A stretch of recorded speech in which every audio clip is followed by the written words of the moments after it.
It's another beautiful late August evening in downtown Cleveland, Ohio, as the Indians tangle with the top team in the Central Division, trying to get the better of the Minnesota Twins. It has not gone well for them lately. They've got their top gun on the mound tonight. Think about this.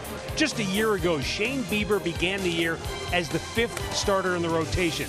Then he was the All-Star Game MVP. Now he's the ace of the staff and one of the most dominant pitchers in the game of baseball. He's on the mound. Try to pitch the Indians to a series evening win tonight against the Minnesota Twins.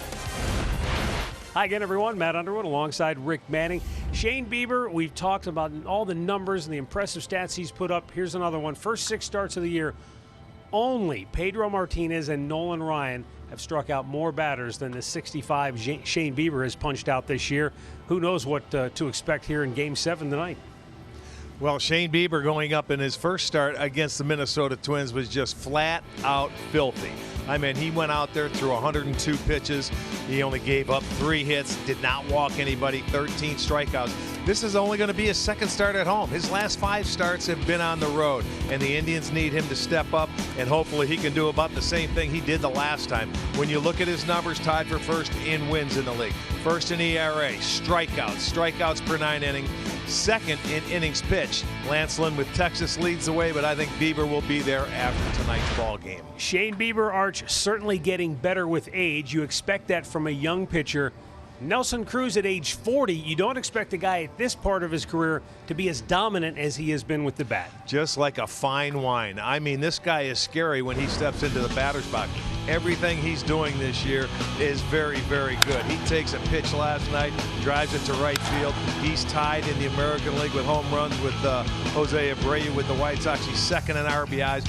This guy hitting over 500 runners in scoring position, and you look since 2014, leading the way in long balls ahead of Trout, Arenado, Encarnacion, and Martinez. This is a very dangerous hitter right now. This is a guy you want to pitch around if you can. Since he joined the Twins a year ago, he has torched the AL Central pitching staffs to a .363 batting average, 35 homers, 93 runs batted in. However, his career numbers against the Indians, just a .245 batting average, and they've held him to only 2 runs batted in so far this year. We'll see if that can continue tonight with Shane Bieber on the mound. Back with the first pitch, plus we'll check in with Andre Knott and a whole lot more coming up next.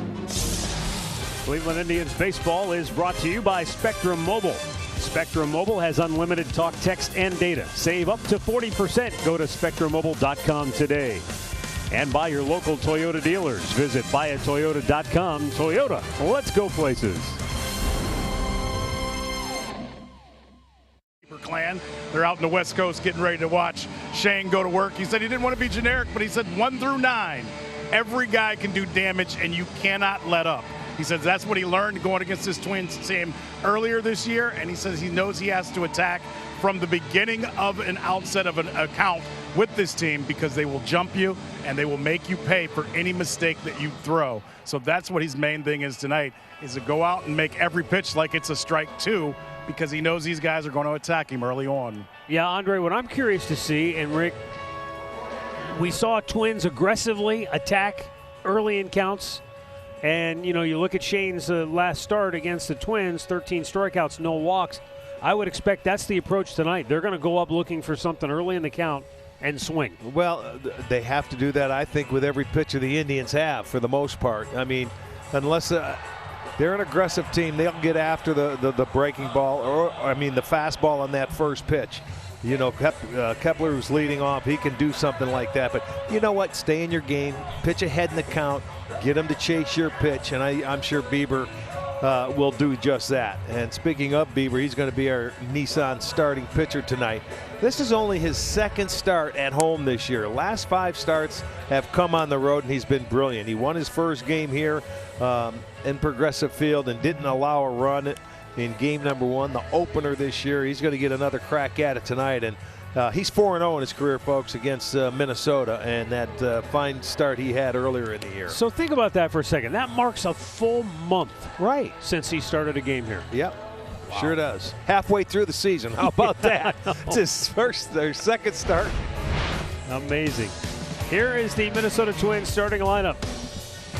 Under manager Rocco Baldelli, Max Kepler the leadoff man, Jorge Polanco in the 2-hole. Nelson Cruz, Eddie Rosario, Miguel Sano, big home run last night. Lamont Wade Jr. gets the start in center field. He'll bat sixth. Marwin Gonzalez, Luis Ariz, and Ryan Jeffers, the youngster, will catch and bat ninth. Well, let's check out the defense behind Bieber, brought to you by Spitzer. It'll be Luplow in left to Shields back. He is in center field. Domingo Santana over and right. On the infield, Jose Ramirez at third, Francisco Lindor at short, Cesar Hernandez at second, Carlos Santana at first, and Roberto Perez behind the dish. Chris Siegel will call the balls and strikes. Manny Gonzalez at first, Alex Tosi down at second, and Ron Culpo, the crew chief, over at third. We're ready to go as Max Kepler heads to home plate. 79 degrees. Cloudy skies overhead, but otherwise just a beautiful night at the old ball yard. And you made mention of it earlier. I mean, man, the weather this year, It's spectacular. it's been unbelievable. Yeah, really. it really has. We've had a great summer, weather-wise. So for Cleveland, this officially game 30. They're 17-12. Twins have already played 30 games. They're 20-10. And the Indians falling into a dead heat with the White Sox, 2.5 back of Minnesota now. Here we go. Shane Bieber, the wine, and we are underway. And Kepler, sure enough, gets after that fastball but fouls it away. I think he's swung at the first pitch in every at-bat he's had so far.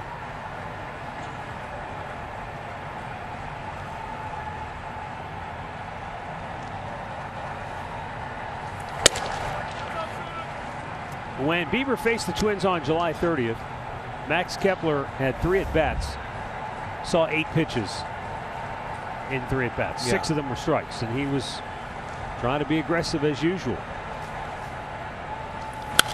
On a play, it's 1-2. We always say that too.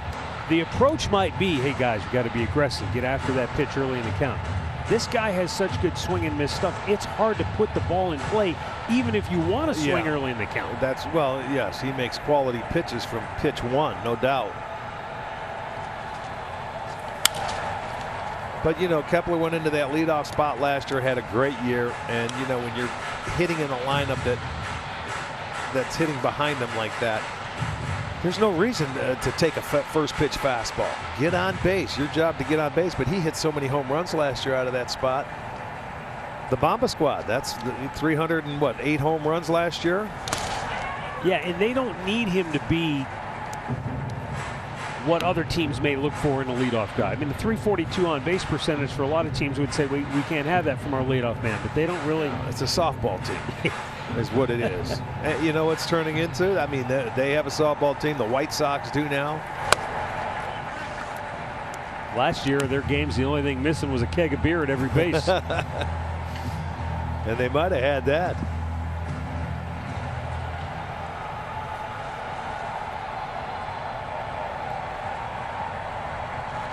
The 3-2. Swung out and missed. He chased a ball that was nowhere near the strike zone. See, he was able to take that pitch till he got to 2 strikes, and then he couldn't take it on the full count. I mean, it was way out in front of the plate. I'm surprised Perez even got it. That's a cricket-style swing right there. I think that bounced in front of the batter's box. It did. It was. Wow. Yeah, it's about right at the front tip of it. So with 1 out, Jorge Polanco, the batter.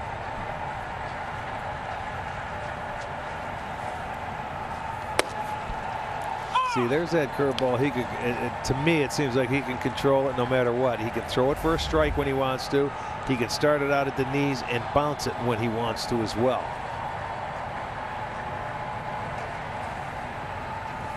And a good fastball at the top of the zone to make it 0-2. That's a lot of zone to cover. You know, if Bieber gets that pitch tonight, he's going to be awfully tough. Top of the strike zone. It's tough to cover that heater up there and that curveball down.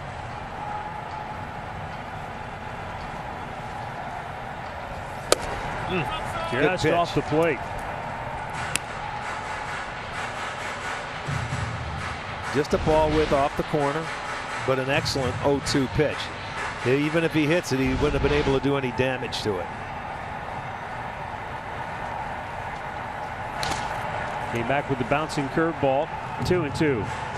And you see Perez looked out there and he said, way to go. He didn't want it for a strike. He threw it down in the dirt, seeing if he would chase it.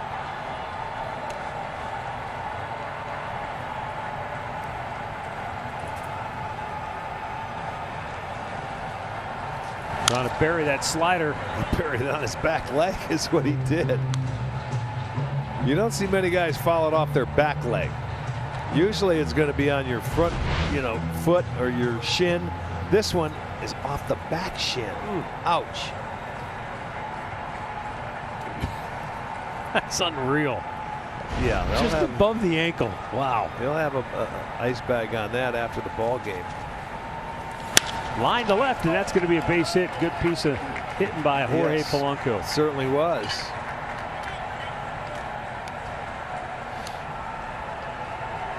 Storylines brought to you by Wayside Furniture. We'll watch the Bieber-Cruz matchup. Nelson Cruz having a great year for Minnesota. And on the other side, Rich Hill, he wants to see if the Indians will chase his curveball. Nelson Cruz has hit in 5 straight games. His lone hit last night was a home run. But it was an important home run because it tied the game. Gave the Twins some life. Up to that point, Aaron Savali had just thoroughly dominated them. But it gave them a little spark, and they would go on to win it 3-2.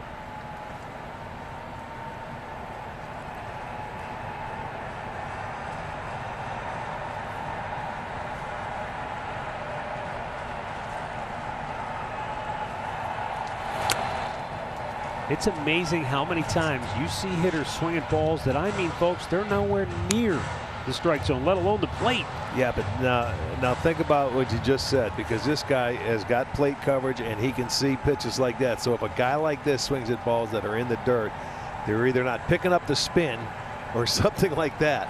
We've seen 2 already tonight.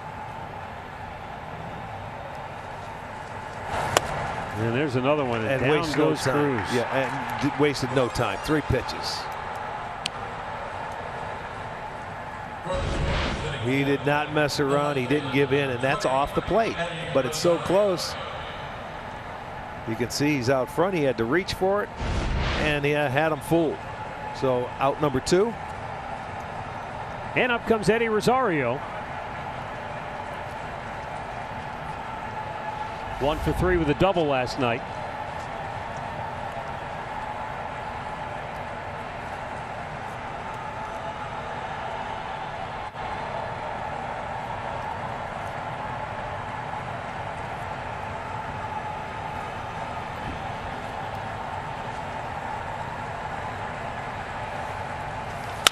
And a routine bouncer to Ramirez. He'll shovel it over to Lindor to retire the side. The Indians are coming to bat when we come back. Great clip of the game from yesterday and the day before. What the heck? Cesar Hernandez, back-to-back games with a leadoff home run. And I'm still stunned that's never happened in Cleveland Indians history. That's why we have to show it to you. A great clip of the game right there. Beautiful. Here's a drive starting 9 for acting manager Sandy Alomar, brought to you by Progressive. Pretty much the same lineup that we saw last night, except you got Domingo Santana and Delino DeShields in there at the bottom. First ball swinging, Hernandez sends one to center. Lamont Wade Jr. is back there to grab it. 1 down. Well, Rich Hill is the Northern Ohio Hyundai starting pitcher. He's 1-1 on the year, just a .470 ERA. He's only pitched 7 2/3 innings. He got 4 walks, 3 strikeouts. But this is a guy who's 40 years old. He shows you the fastball, so it's fastball for show and it's curveball for dough. That's all it is. He's got a good one. Did you think that up by yourself just now? I just thought about that. That's good. I like that. Thank you.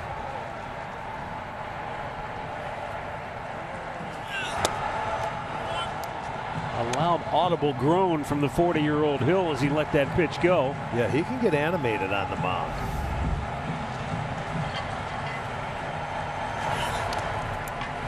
He Pitches from that third base side of the rubber. And he's always, I mean, even when he was with the Cubs back when he first came up, had that great curveball. Good spin rate to it.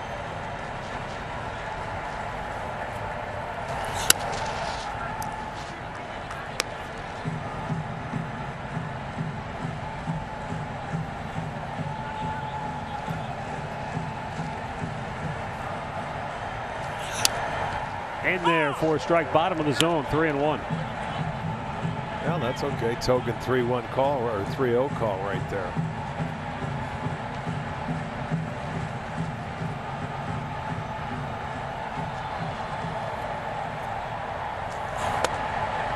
Ooh. Maybe generous. Full count.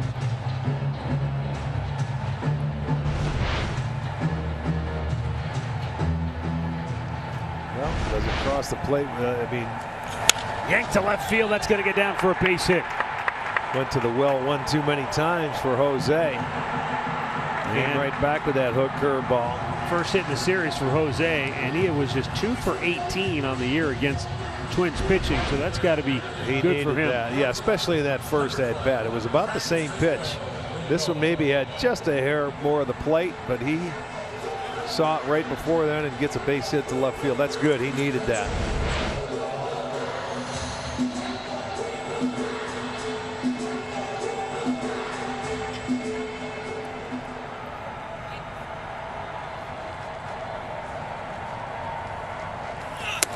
Francisco Lindor looks at a first pitch strike.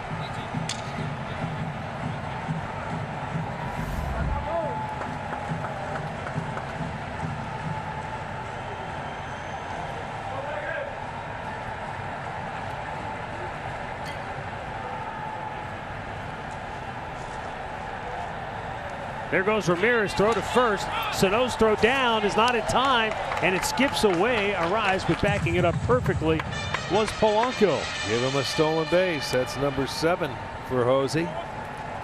And you know what? He looked like he could have beat it anyway. Even though Sano came up, he might have been running in the pathway of the baseball.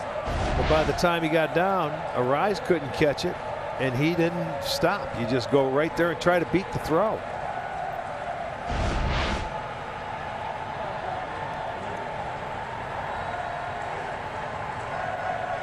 So now Lindor with an 0-1 count has a runner in scoring position. There goes Ramirez for third. Throw nowhere near in time. And how about Jose Ramirez stealing bases on back-to-back pitches? You think he's been a little upset because he hasn't been on the bases in a while, so he's like a madman out there running. And why not? They were holding him on, but Hill a little slow. I always say sometimes it's easier to steal third off a left-hander than it is second base. The throw was upstairs, but he beat it easily. So there you have it. Slow delivery, and Rick, I think Ramirez, he noticed that Hill never looked back at him, and so he just took off. Twins will have to bring the infield in now with 1 out. And Lindor chops it right at Gonzalez. 2 down.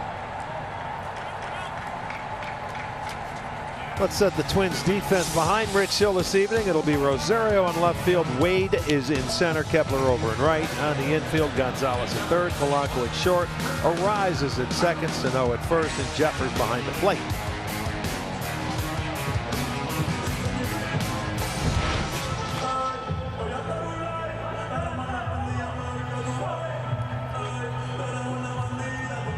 Well, here is Carlos Santana trying to deliver the 2-out RBI hit now and give the Indians an early lead.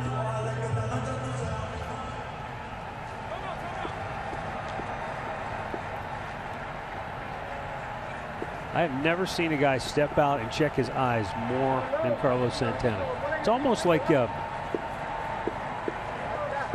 nervous habit type thing. Whether there's something in his eye or not, he just doesn't.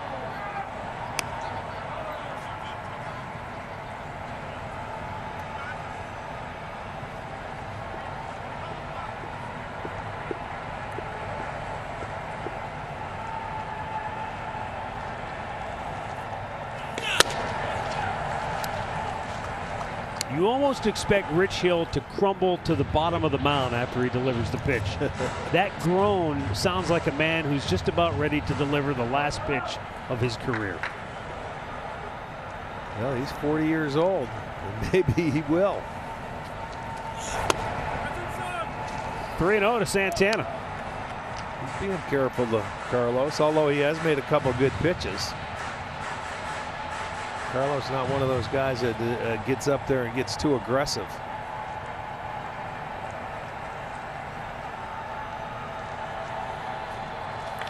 Drilled deep left down the line, but hooking foul. And we'll come back and try again at 3-1.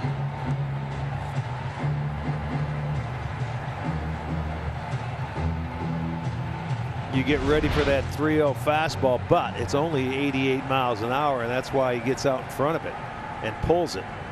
You get geared up for it, you know, but it's not 93, 94, 95. It's just 88, 89.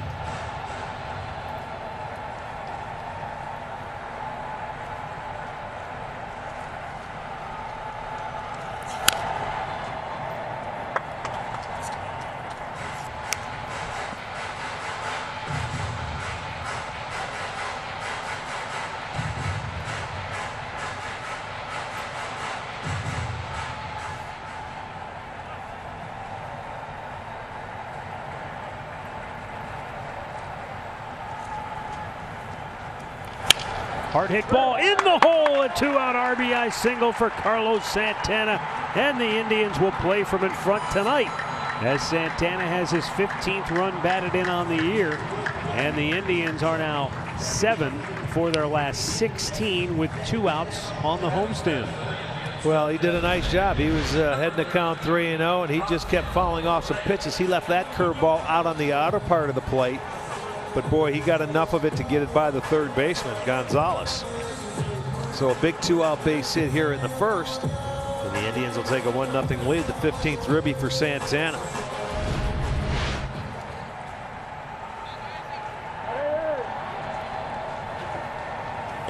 Franmil takes a strike. Franmil Reyes 0 for his last 8.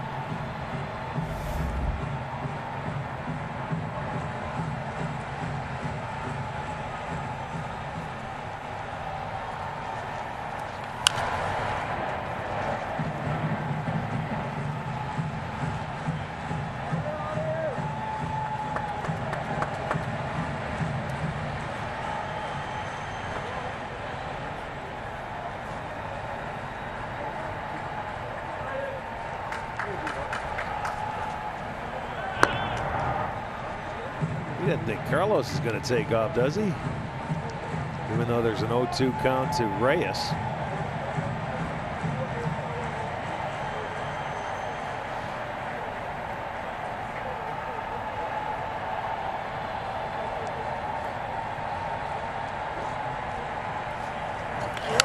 Franmil fouls it out of play the other way.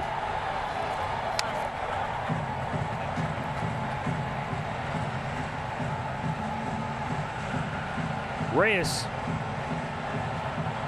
struck out 3 times in 4 trips last night.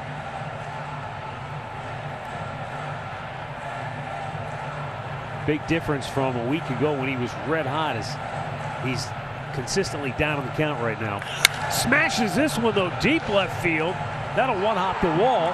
On his way to third is Santana. Reyes going to second, and he's out from me to you. That is not even close. Not a good read by Franmil there, and that ends the inning. But the Indians get a run on 3 hits, couple of stolen bases from Jose Ramirez. 1-0 Cleveland. Sandy Alomar went right to Franmil Reyes for a teachable moment. Absolutely. I mean, he's the first base coach. He's managing this ball club right now, but he's going over there saying, you've got to take a look at where the ball is before you go to second base. Don't keep your head down. you get up, pick it up, and you have time to get back if you can't get there. He was thrown out by 25 feet. That was ridiculous. Miguel Sano leading off here in the second inning. Riding an 8-game hitting streak. You talk about locked in, baby. He is all that and more. 13 out of 30.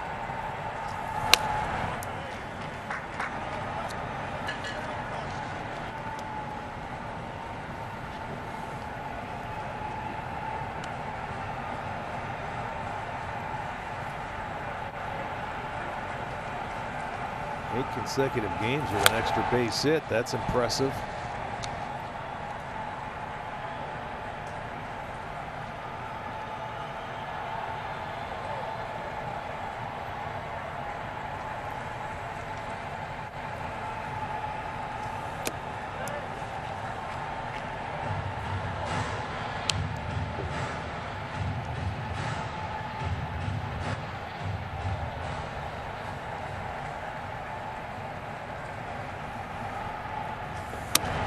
And he walked him.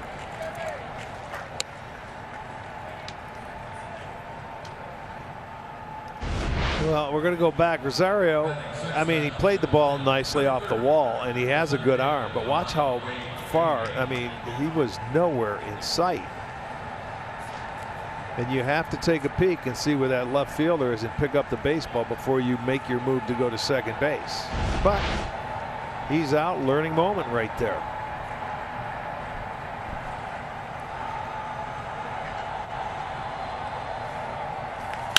Drilled deep, but foul. Holy mackerel, he smoked it. Lamont Wade Jr., just his second start this year.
Fouled right back into the shin guards of Roberto Perez.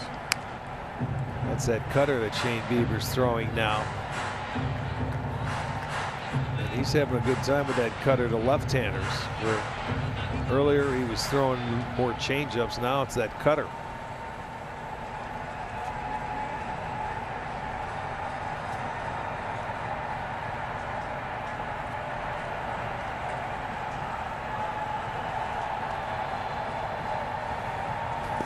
Got him looking. Punched him out fastball right on the outside edge.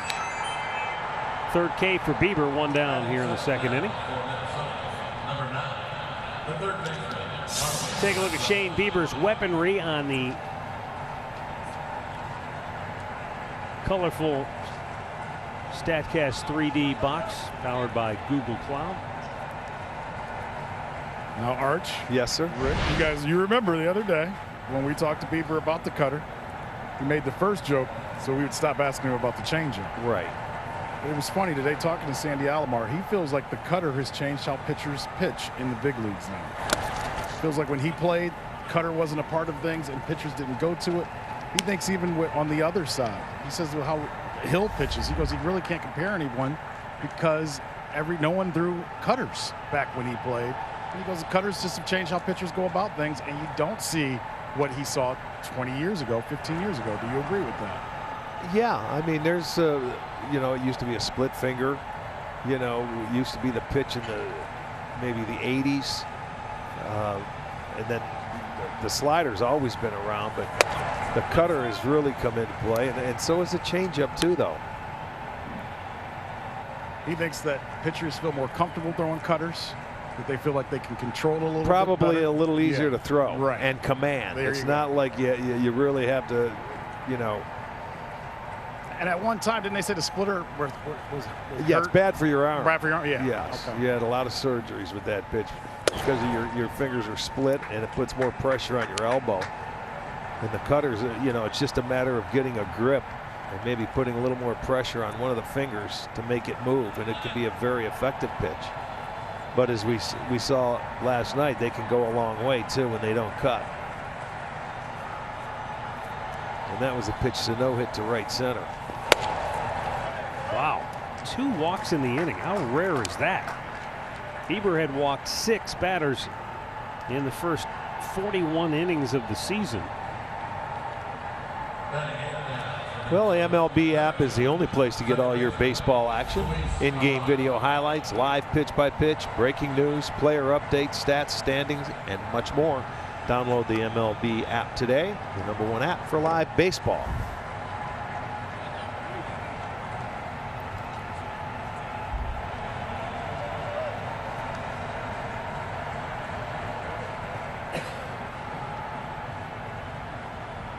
Luis Arraez with a 6-game hitting streak. I remember, you know, when I was a kid, maybe watching games on TV or listening to the ball game on the radio, and usually it would be an announcer or former player talking about a left-handed pitcher, and they would make the comment, "This guy can't throw the ball straight." Was that essentially a left-hander back then? Were they cutting it before they would actually call it a cutter? Just the way they would release the ball? No, they're left-handed. They can't throw it straight. Not many of them come up over top. You know, they come from a different arm angle. You know, most of them. Yeah. And they're weird. 10% of the people are left-handed, and they can't throw it straight. They're the only ones in their right mind, I thought. Exactly. But arch righties do that now too. Yeah. There's some righties that everything moves that they, you know, that they throw. Yeah. Not like lefties. Arraez plugs the gap. That's trouble. That's going to get the tying run home. Miguel Sano scores. Marwin Gonzalez will stop at third. It's an RBI double for Luis Arraez. And a 1-1 ball game as the Twins make Bieber pay for the walk here in the 2nd inning. And a chance to make him pay for the 2nd one as well. Yeah, he just takes this cutter the other way into left center field. This guy has good plate coverage, and he doesn't try to pull the ball. So Sano will come in and score. They have runners at 2nd, 3rd. Still just the 1 out. So now Shane's got to go to work and minimize the damage.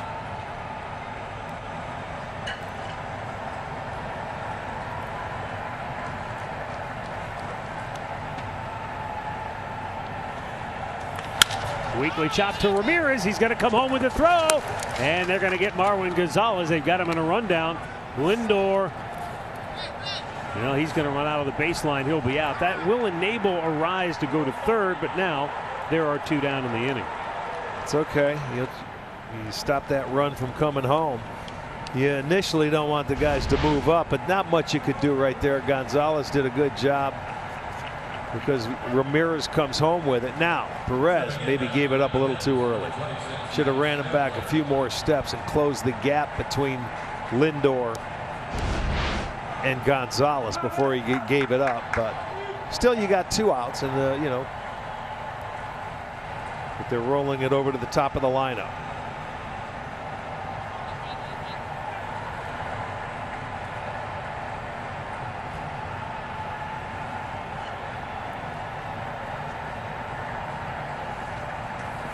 Nice block by Roberto.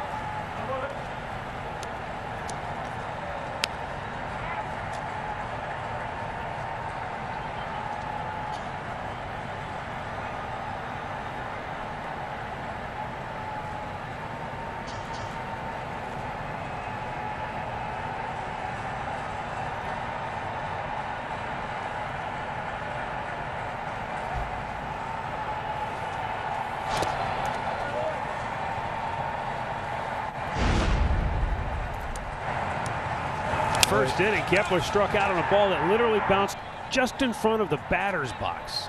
It sure did. You don't see that very. No, that you're right. That's 5 feet. Look at Bieber's the look on his face. But he swung and got the first strikeout. And the funny thing, he just took a pitch that hit right behind the plate on a breaking ball, but he didn't have 2 strikes.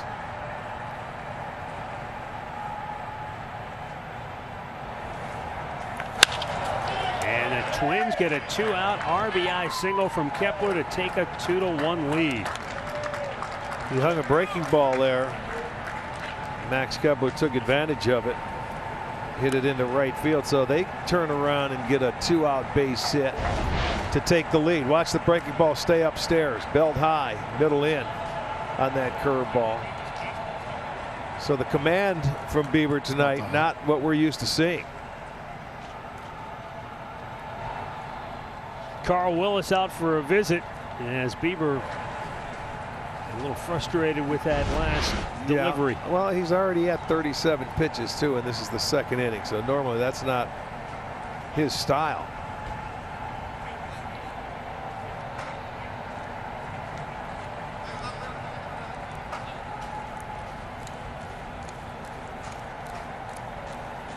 Not that they wouldn't have scored with the man on second base if they got the rundown properly, because the 2-out base hit, but still they had no problem with the man at third once he went from second to third. Now Jorge Polanco slapped a single to left his first time up.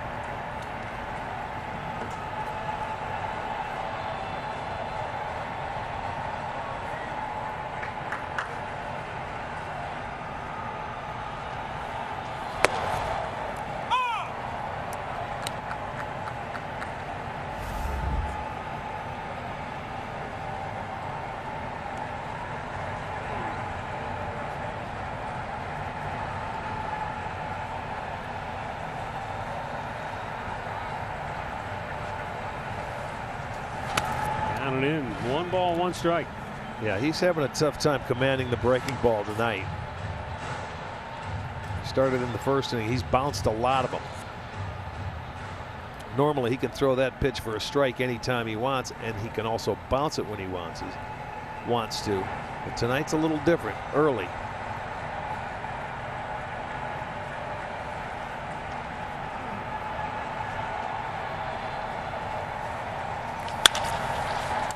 Lindor will step on the bag. That ends the inning. Twins get a pair, lead it 2-1, middle of the 2nd. 21 renewal information. You can secure the lowest possible price and more. Deadline to renew your account for the season will be Friday. Call 216-420-HITS Monday through Friday, 9 to 5.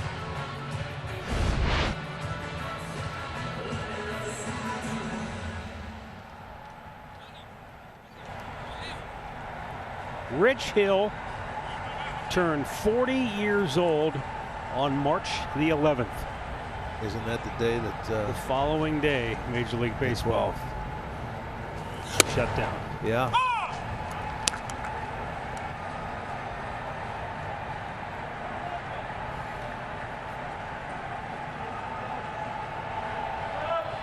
To say that Rich Hill's career has been an odyssey would be an understatement. I mean, his career's had more twists and turns than Agatha Christie novel. He began his career as a starting pitcher. Originally a 4th-round pick of the Cubs out of the University of Michigan. That was in 2005 he made his Major League debut. 4 years later he went to Baltimore. And then in 2010 he went to Boston. He went from starter to reliever. And between 2010 and 2014, he worked out of the bullpen. 5 years. Boston, he came to Cleveland in 2013. We had him for a season here. Then 14, he went to the Angels and the Yankees.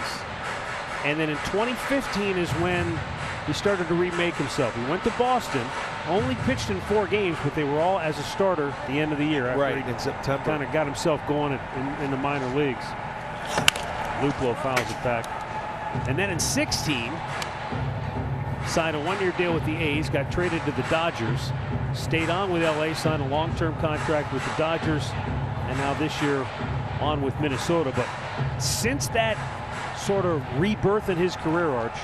As a starter, he's gone 39-19 with a 2.70 ERA. And he's banked better than $50 million. I was going to say, he got that one contract from Oakland to sign him, and then they traded him, and he went on to the Dodgers to make the big money. But, you know, and the thing of it is, he was very successful, but he barely pitches, you know, a whole year. And Jordan Luplow draws a leadoff walk. Good at bat for Luplow.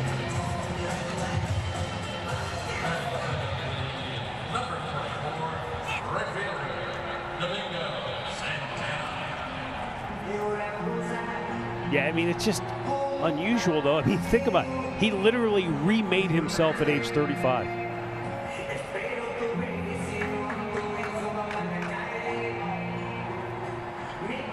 And I suppose, you tell me, I suppose it helps that he was left-handed. No question. Domingo Santana shoots one to right. Kepler is there, one away.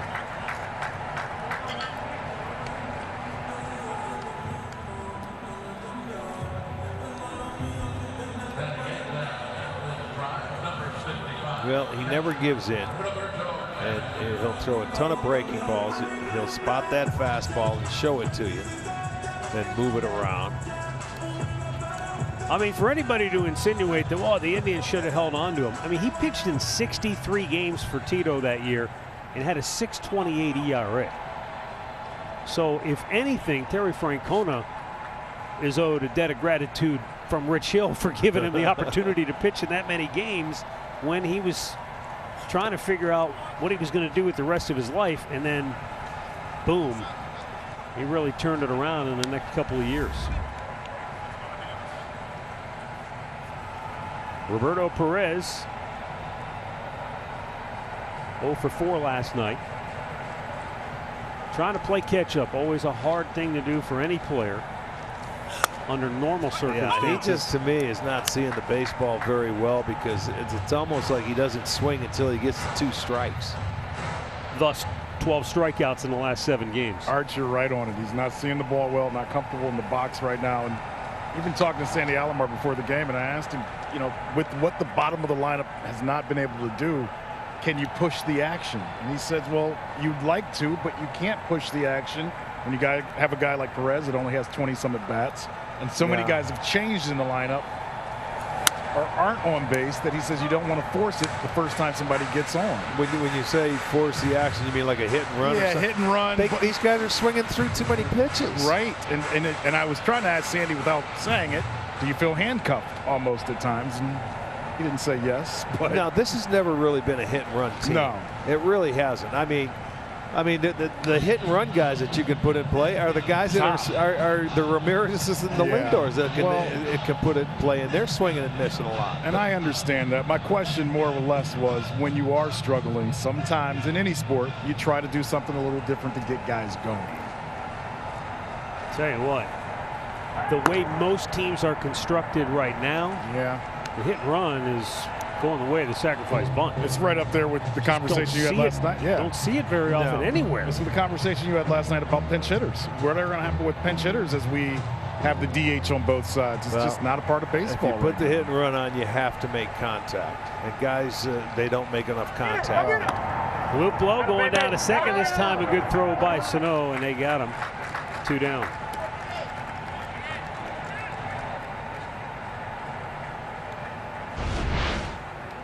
Well, there's he has the move to first. This time they get Luplow. Figure they're guessing right there and going on first movement, because Hill might be a little slower to the plate, but that time he got picked.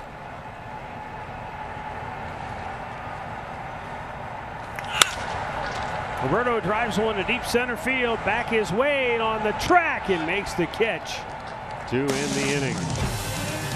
After 2-1 Minnesota. 3rd inning, 2-1 Minnesota. Nelson Cruz is about to lead it off, and there's a look at where his 11 home runs have gone this year. He's peppered it all over the ballpark. Well, yeah, he's an equal opportunity hitting guy to any field, and has the power to hit it out of the ballpark. And you can see the 3 guys that you talked about last night that have been over 300 since day 1 of this season. The 3 guys. Goldsmith leads the way. We'll see him this weekend with St. Louis, Cruz, and then a Baltimore Oriole that we will not see.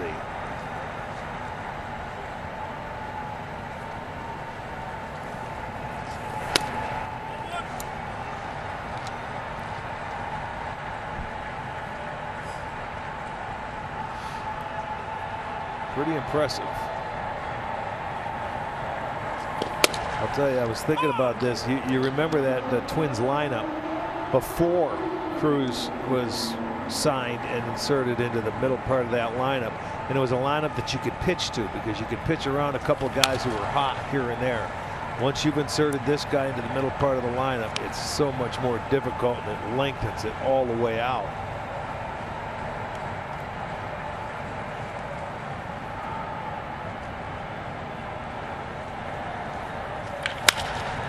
Fouled third base side.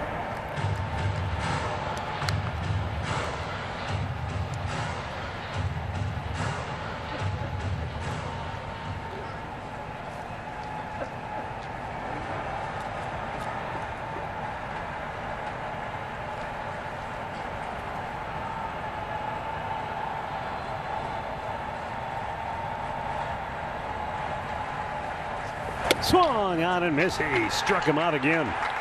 4 Ks for Bieber. Went and got him with that breaking ball down and away off the plate again, as he did that first time up. So he's been able to get Cruz twice tonight to this point.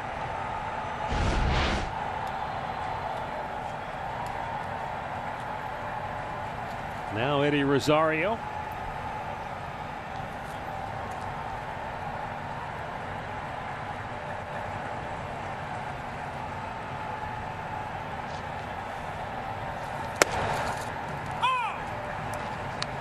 He had a couple of at-bats in last night's game that just show you how different a hitter he is compared to most people. The first one I'm thinking of was in the 6th inning. And that was with Aaron Savali in the game. And Savali threw a pitch that was a fastball. It was above the strike zone. Now, we've seen him do it, but Savali probably hasn't seen him do it enough. I think Savali's reaction was, oh, that's a fly ball. And then he's looking and watching and watching and watching. And it ends up going off the wall for a double. Yeah, he went. Yes, he did. Yes, he did. Another K for Bieber, and that's number 70 on the year. Then the other at bat was in the 8th inning off Karinchak, and he hit a ball to deep right field. Just missed it. And it was like, oh boy.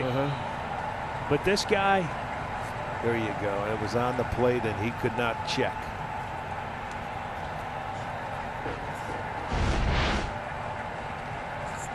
If you're going to miss to him, that's where you want to miss. You don't want to tease him up high because he goes up there and hits pitches that pitchers are sometimes astounded that he can get to. Well, you can't be surprised anymore. He's done it enough to you got to know better. Well, we've seen it enough throughout since his days, and he's always played well against the Indians. Miguel Sano walked first time up. He said that that was Bieber's 70th strikeout. 16 of those strikeouts, and the last one to Rosario are 3-pitch strikeouts. He has 16 of them now out of his 70. Which goes back to the point I made to you earlier. It's one thing to say put the ball in play early. It's another thing to do it because he's just so good at times when he's on it. You can't even put the ball in play. It's truly a moral victory sometimes. Now, hey, tip your cap to the Twins. They scratched out a couple of runs in the 2nd, and that's more than most can say. Well, Bieber set the table for him with the 2 walks, which again, and he never does that. Yeah, very uncharacteristic. And he's not on his A game tonight to this point because his command is not normally where it usually is. I mean, he still battles. He had a chance to get out of that, 1st and 3rd, or 2nd and 3rd with 1 out after they already had scored a run. tried to hold up, and evidently he did. So a third walk by Bieber. Now, on one hand, you can understand being a little careful with Sano because he's locked in, he's seeing it well, he's in a good groove. To me, you can elevate the fastball of this guy too, and they're going with a lot of breaking balls to get him to chase it. And like I said, his breaking ball is not what it normally is. Lamont Wade Jr. called out on strikes his first time up.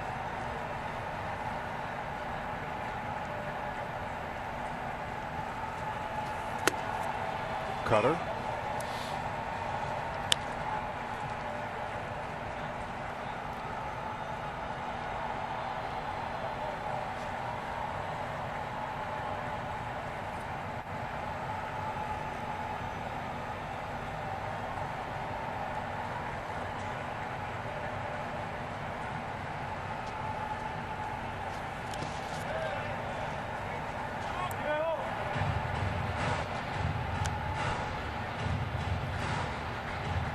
Perez has been busy back there tonight. He's 11 times had to get down there and put a chest protector on those balls bouncing in the dirt.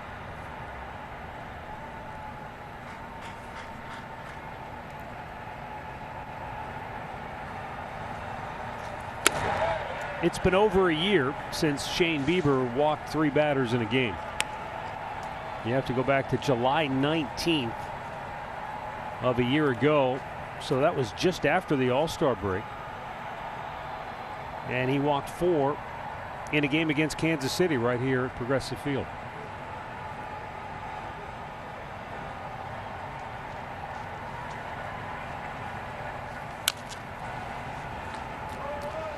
I want to send along happy birthday wishes. Happy number 6 to Joey Richards from Twinsburg.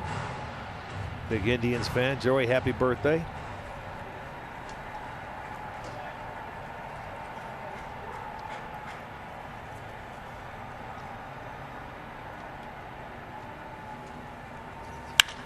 In the air, center field. Back goes Delano to Shields. Inning over. Shane Bieber is fan 5. He punches out a pair here in the third. 2-1 Minnesota. Team President Chris Antonetti with us, and a lot to get through if we have time. So let's get right to it. Chris, thanks so much for stopping by. We appreciate your time as always. Let's start with Terry Francona. What are the updates? What can you tell us about Tito's status and how he's doing right now?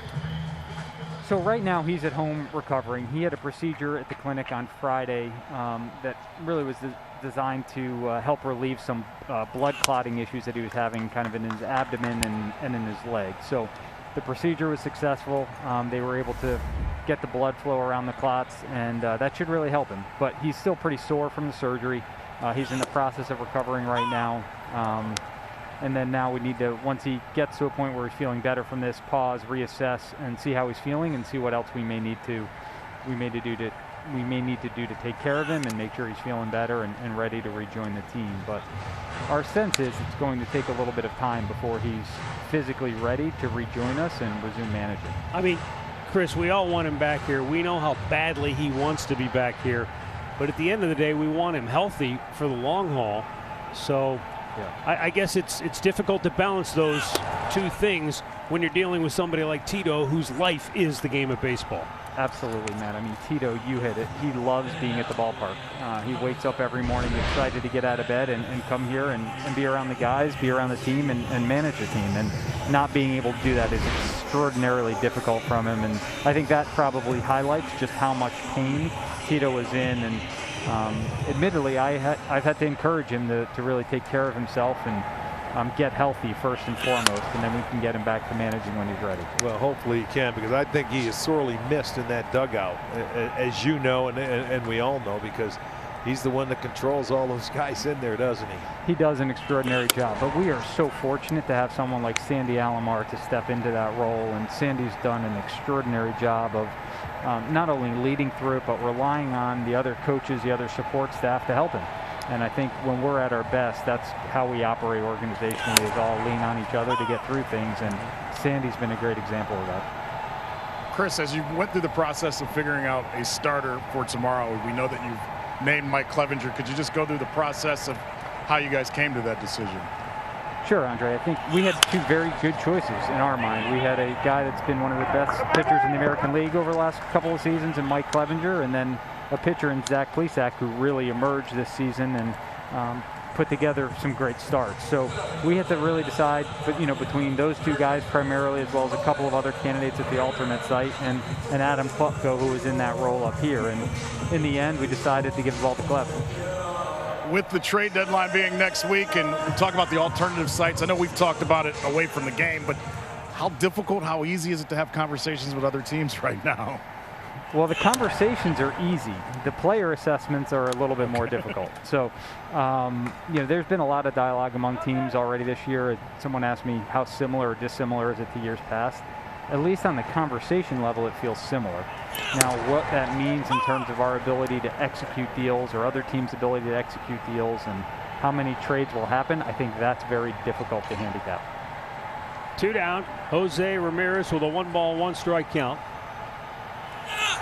And that's in for a strike. Chris, we sort of have a 2-out rule, which Andre's already violated. No surprise there. I'm good at it. Do you have time? Are you busy? Can you stay if the ending comes to a quick end here? Sure, I'm happy to stick around. All right, and unfortunately it will. The Indians go in order. We'll continue with Chris Antonetti. 2-1 Twins after 3. The 4th inning. T-Mobile ticket to the game. Shane Bieber, in addition to being just utterly dominant, and starts following a loss. This year, he's had 2. He's 2-0. In his career, 23 times. He's gone 13-5. That, as we've said for many years, really defines what an ace is all about. That's your ace. You're right. He goes out there, and you expect to win every time he toes the rubber, without a doubt.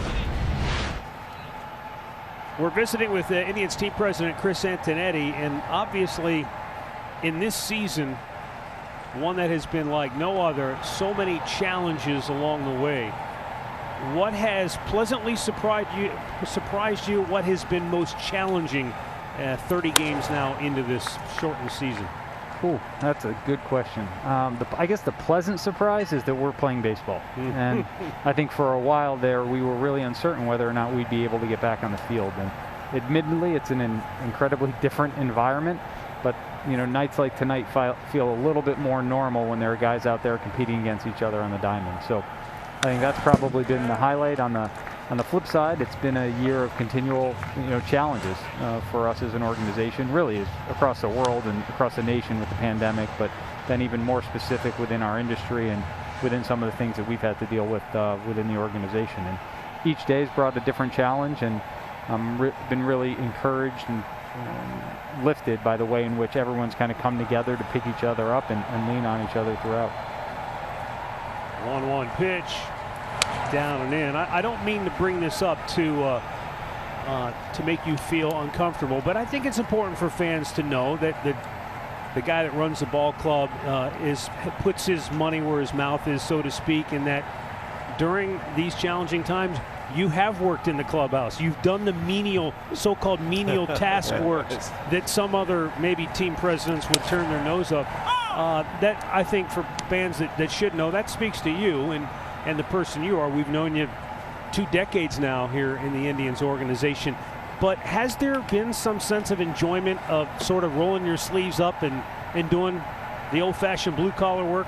Yeah, I'd like to think that's not atypical, and that's not just it's just not something that I would do, but it's something everyone across the organization did. And I know there was a lot of attention paid to that particular moment, but hopefully that type of behavior is not out of the ordinary. And actually, if you look around, there were people across the organization, from Court and Augie and Joe Kessler and Jay Hennessy and Brad Grant. I mean, Eric Binder, everybody was pitching in, and I think that's really just who we are as an organization. So if we didn't do those things, I would have been surprised.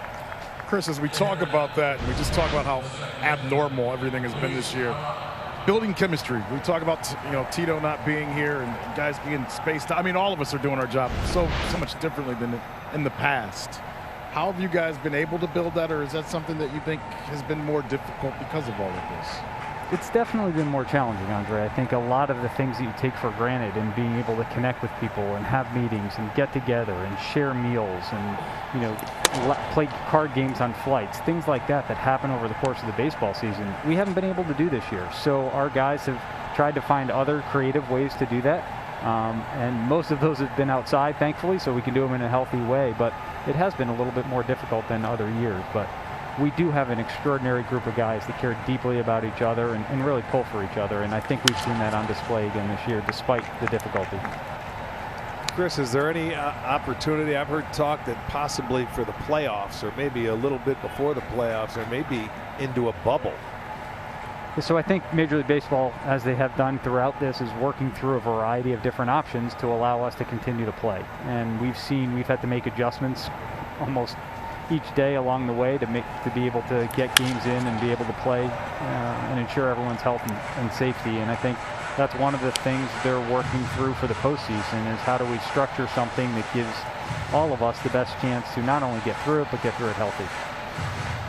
Chris, the outfield situation and just trying to develop young outfielders and trying to develop a rotation of guys. How difficult has that been for you guys, and just your assessment of it?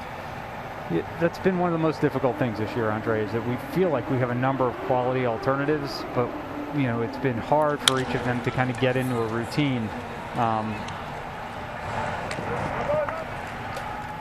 and get regular enough at bats to maybe feel comfortable. So finding that right balance of, you know, experimenting to figure out the right mix and giving guys enough time where they feel comfortable, get enough reps where they're seeing the ball well enough to put up consistent quality at bats. That's something that, you know, Tito, myself, Mike, Sandy talk about all the time, and you know, we've yet to figure out that right formula, but hopefully we can here in the coming weeks. How is Oscar Mercado doing down there? He's doing well. I think Oscar, you know, he had such a tremendous year last year, and right. As you know, Arch, it's a game of adjustments, and right. He came into a new season, and there were some things he maybe got away from that made him a successful hitter, and pitchers started to attack him differently, and you know, now it's an opportunity for him to go back, begin to work in things in a more developmental environment rather than the performance environment at the major league level. Get back to doing the things that he does really well, and so that way he can become an option for us again up here, because we think he has an extraordinarily bright future and has a chance to be a really good player for a long time. I do too. He had a nice year for us, and unfortunately everything was so condensed, and he's got to go down there and work his way back, and hopefully we'll see him again this year. That's right. And this year has been, we've already highlighted, just so unique on so many fronts. And for position players especially, to get into any sort of rhythm, which is so important for guys to be successful, this hasn't been the easiest year to do that. Chris, we talked before on our telecasts about the development of players, pitchers in particular, like Shane Bieber, who a year ago began the year as the 5th starter. Then he was the All-Star Game MVP. Now he's graduated to ace of the staff and one of the top pitchers in all of baseball. And he's just one of many of those stories. Aaron Savali, Zach Plesac. You can go on and on and on about the number of young pitchers in particular, but position players as well. And I'm wondering if there's any insight you can share with us. I mean, I know the players have to have a certain skill set and mentality, but what developmentally have you guys done that when you get these players to the big league level, they don't look odd, overwhelmed. They look like they're prepared and ready for this moment? Well, Matt, I think you touched on the most important thing, and that's the individual players and them putting in the work to continue to develop and grow and get better each day and never be satisfied. And I think a lot of the guys you listed share that trait in common. From the time they've been drafted and came into the organization in another way, they put in the work to continue to get better. And beyond that, we have a great group of people that work tirelessly together to support our players. And first in identifying them and in the acquisition process, and identifying who are the guys that we want to bring into the organization, and then creating the best developmental environment possible to work with the player, partner with him to help him be the best version of himself. And when you have that type of environment in which all the people care about is trying to help the player grow and develop, and have the players that are willing to put in the work and be coached, it's a good recipe for success. I mean, Chris, Tristan Sticks McKenzie looked like he was pitching in the backyard the other day. I mean, he owned this ball field, and it was fun to watch him do that, but you know that doesn't happen by accident. No question. I think for me, one of the highlights of Tristan pitching was knowing all of the individuals across the organization that have been part of his developmental path, and and the acquisition process too. So everyone who has touched Tristan along the way, there were a lot of smiles throughout the organization because so many people have been part of his development. And Tristan, again, to his credit, has put in the work and stepped on the Major League diamond and had an incredible debut. Yeah, I was amazed, but he could command all his pitches for strikes. He looked like a veteran out there in his very first Major League start. It was amazing. I don't remember the exact statistic, but the way he pounded the zone, I think 13 of his first 14 pitches or something like that were strikes, and he showed no fear, came in, attacked the zone, managed his anxiety and emotions, and then went on to show the array of pitches that he had and his quality stuff, and commanded each one of them too. So. Yeah, he bounced his first curveball, but after that he was around the zone with everything else that night. It was impressive. And he even shook off Perez a couple of times. Guys won't do that too often. I know that. Chris, thanks for your time. We appreciate it. My pleasure, guys. Great talking with you. All right, Chris Antonetti with us. It's a 2-1 Minnesota lead as we head to the bottom of the fourth. Authentic game used merchandise, jerseys, baseballs, bats, and more. All authenticated by MLB. For team shop hours, visit Indians.com/teamshop. Bottom of the fourth inning. Rich Hill has retired 5 straight. And Frankie Lindor looks at a pitch in off the plate, ball 1.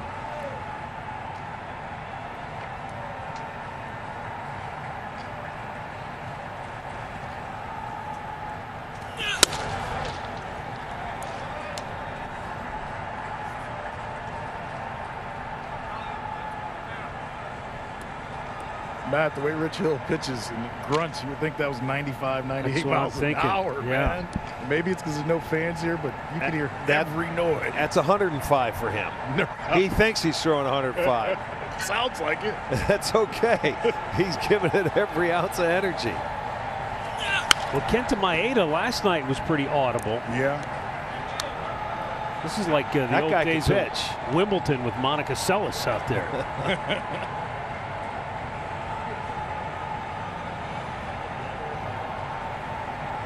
30 out of 48 strikes for Hill.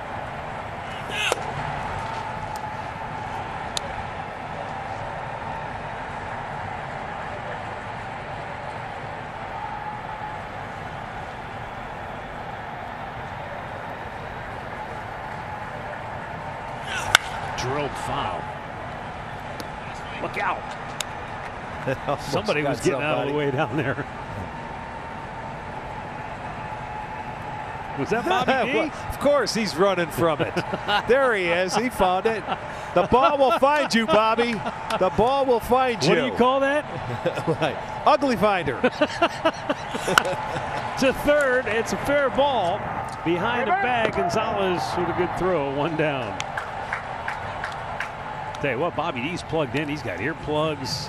Oh, he's got earphones. You know, I did see somebody watch him. Watch him run from it. Hey, I better get out of here. Let me go. See, you run from it, not to it.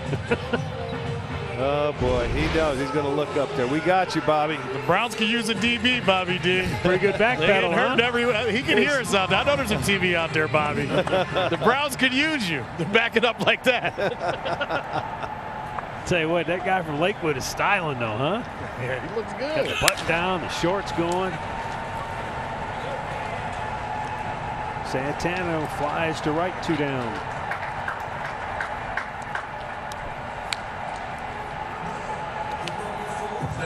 And that's going to bring up Franmil Reyes.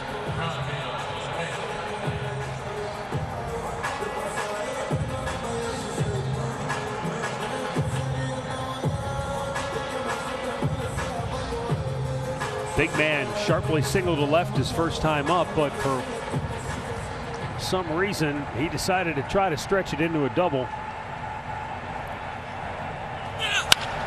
Let's see what happens this time. I bet he'll look this time. Put the brakes on. Well, he air brakes on that 18-wheeler. That's all right. He did it. I mean, he picked his head up, and before he rounded first base, he took a peek out to left field. He jumped on that first pitch, hit a nice line drive, gets it over the head of Gonzalez. Now watch. He's going to pick it up. There it goes. Right before he got to first base. I'm going to look. That's all it is. Pay a little attention to detail. So 2 down. Well done, Sandy. And Jordan Luplow, the batter. Luplow drew a walk his first time up.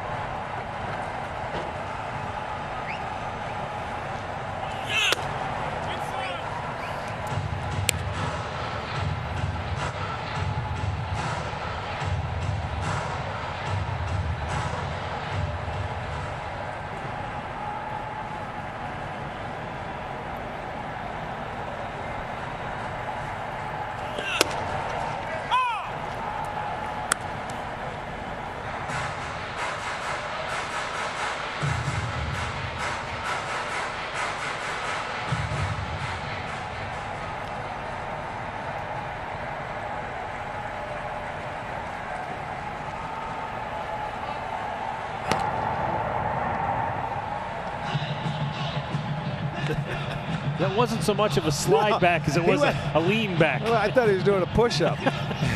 Just fall over. He's not going anywhere.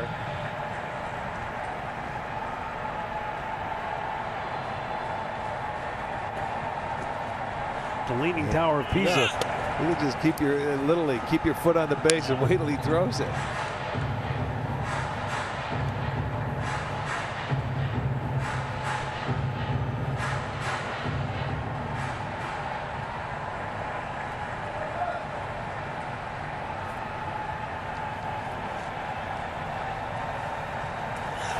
Three and one. Luplow walked in his first at bat.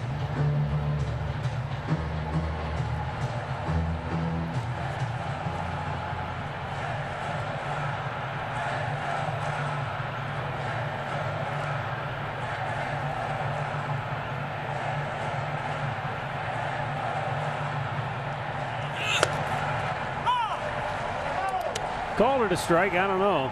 Looked inside. Luplow thought it was. Instead of ball 4, it's a full count. Well, let's take a look at it. Yeah, that one. Yeah.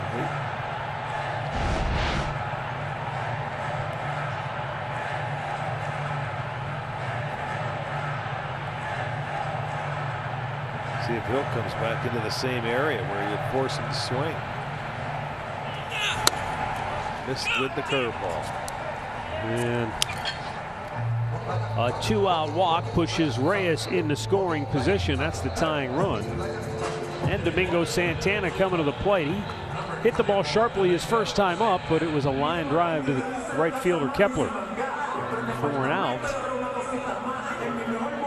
You know, you would think, Rick, when you sign a right-handed bat like Domingo Santana, these are the times you sign him for. Left-handed starters, left-handed pitching. You want him.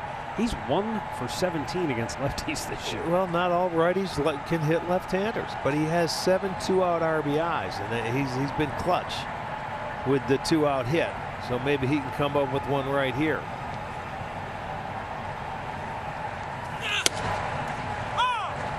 See, he jumped on that first fastball he threw him. There you go, 2 outs, runners in scoring position, 7 ribbies, 3 for 9 with a couple of doubles.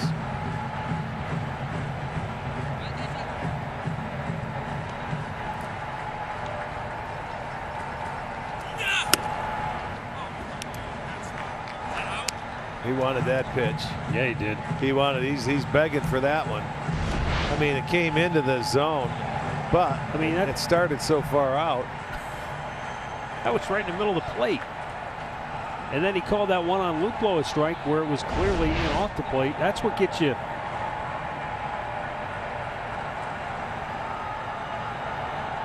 Chirping from both dugouts.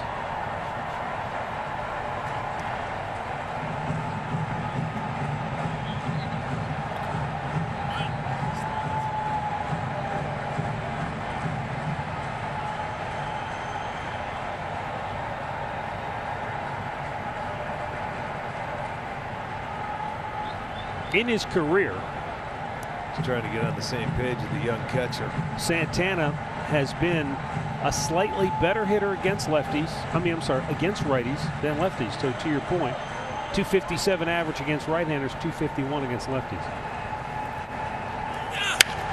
Lost the bat, and the ball went foul. That wasn't a broken bat. He just lost it. Now went into the dugout. It would have been into the crowd in the old days. That was above the dugout, but it was knocked back into the dugout by the screen. Yeah, we've seen many times bats go into the seats, into the dugouts. It's the first year where the netting has been extended all the way down to the corner in the left field. Well, 1-2 count.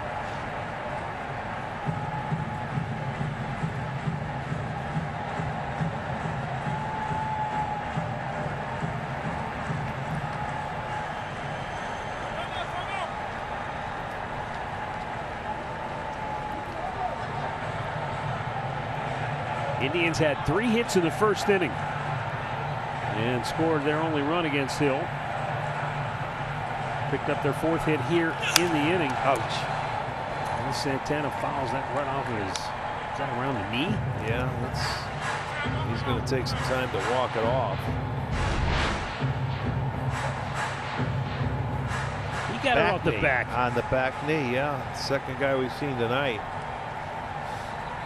Oh, that looked like it was right off the side of the knee. For Rich Hill in his last time out, Milwaukee hit him well. They scored 4 runs on 4 hits in just 2 2/3 innings of work. And he had 3 walks. He has the 2 walks tonight. Both walks have come to Luplow. It's off his back knee. There's nothing you can do about it. You got to just wait till the pain, let it subside a little bit, and get back in there, and hopefully he doesn't throw another one in the same spot.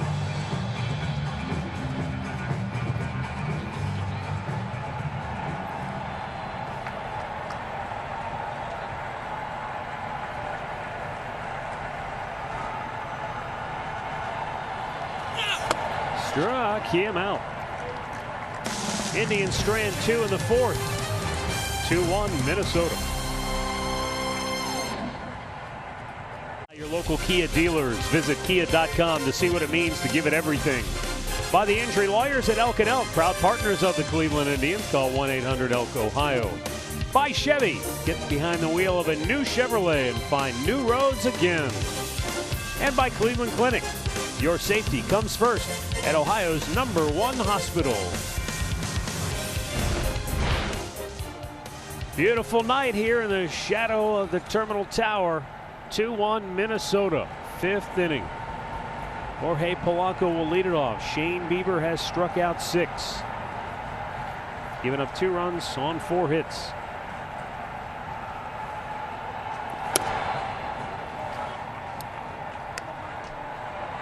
The inconsistency of the strike zone continues.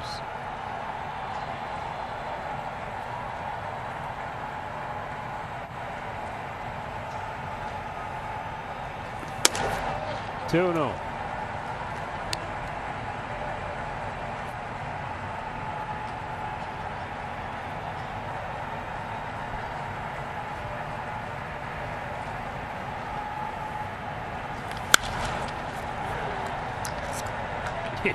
You mentioned how Bieber not quite as sharp tonight as we've seen him. That pretty obvious by the 3 walks allowed. Tom Bochenek says on July 30th, when he thoroughly dominated Minnesota for 8 shutout innings, after 4 innings he'd made 46 pitches. Tonight 77. Well, you can't be that sharp every night. I mean, when you look at him, his spread is 45 strikes, 36 balls. That's nowhere near him. He's always 2-to-1. He's 65 to 68%. This is playable. Ramirez, foul ground. 1 away. Mid-game recap brought to you by your local Toyota dealers. Carlos Santana gave the Indians a lead with a 2-out RBI single in the 1st.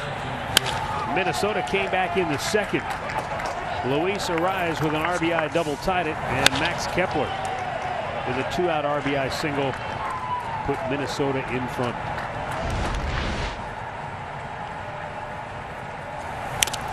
Nelson Cruz fouled that one off Roberto Perez, and that hurt. He's going to need a moment to gather himself. Was he down on a knee? Because it looked like it caught him on the top of the knee.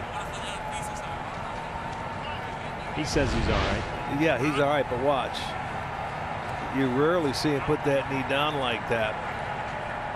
Well, but it's on the ground. He there does it. A lot of catchers we're seeing more and more do that because they say they want to get, down, and when they catch the ball, they want to be able to bring it up into the strike zone. So you're trying to get down as low as possible for the target. So we're seeing more and more of that. Well, he didn't. He didn't do it that time. Yeah. But the problem with it it leaves you exposed to a foul tip or any number of things that can go wrong. Well, if you expose anything, it's going to get hit. You're going to get it. That has been the kryptonite for Cruz tonight. He has chased that breaking ball off the plate time and time again. And they're going to stay right with it. This time he lays off.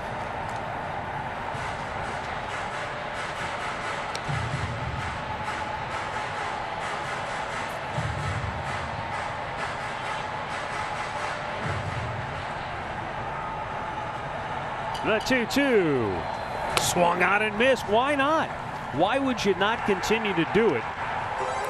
If he's going to keep swinging at it, I'm going to keep throwing it, and that's exactly what Bieber has done here tonight. That's 7 strikeouts for Shane. And it's been the same pitch every time up, and it's been the same result. So, yeah, you got to stay right there. If you can get him to swing at that pitch all night, do it while you can, because he hasn't been doing it too often this year. It's crazy. This game sometimes makes you shake your head because, as we talked about it at the very top of our telecast, Cruz has been on fire this year. He came in with a .340 average through the first 30 games.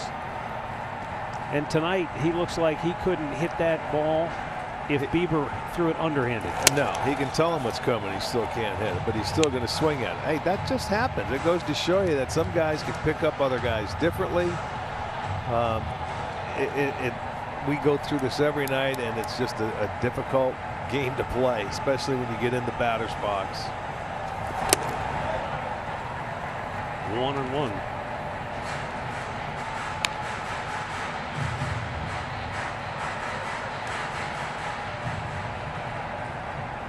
One of these times he's going to get that call to strike. you know it's going to happen. He will, yes. It's got to be the right ump behind the plate, but he will. Hernandez throws about another strong inning from Shane Bieber. It's the first 1-2-3 inning of the night. He's a top 560,000. You don't want to miss your chance to participate in round 2. It's presented by Sportstime Ohio, and it runs through September 11th. All proceeds benefit Cleveland Indians charities. The mission is to prepare youth for success. And right now, the current jackpot is at $25,389. All right. Well, Roberto Perez leading off the bottom of the 5th. Fly to deep center his first time up.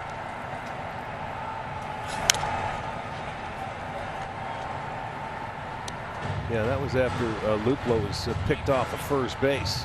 And Hill came in with a fastball, and Roberto got one and hit it as well as he's hit a ball yet. But he's in the hole here, 0-2.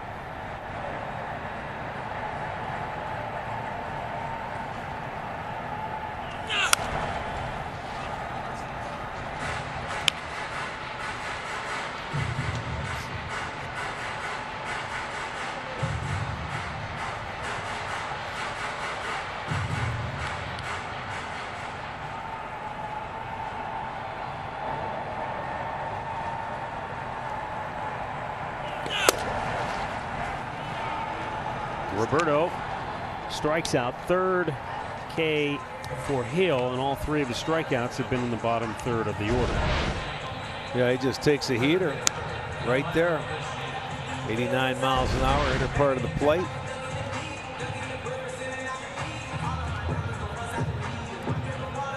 Delino DeShields, the batter, struck out his only time up.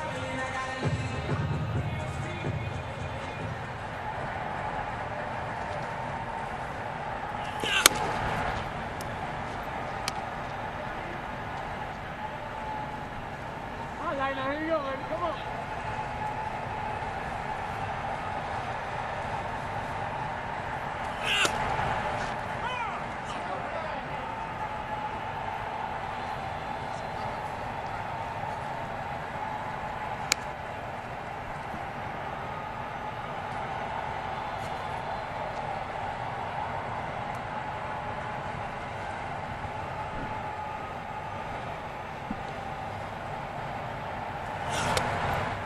And the count now 1-2.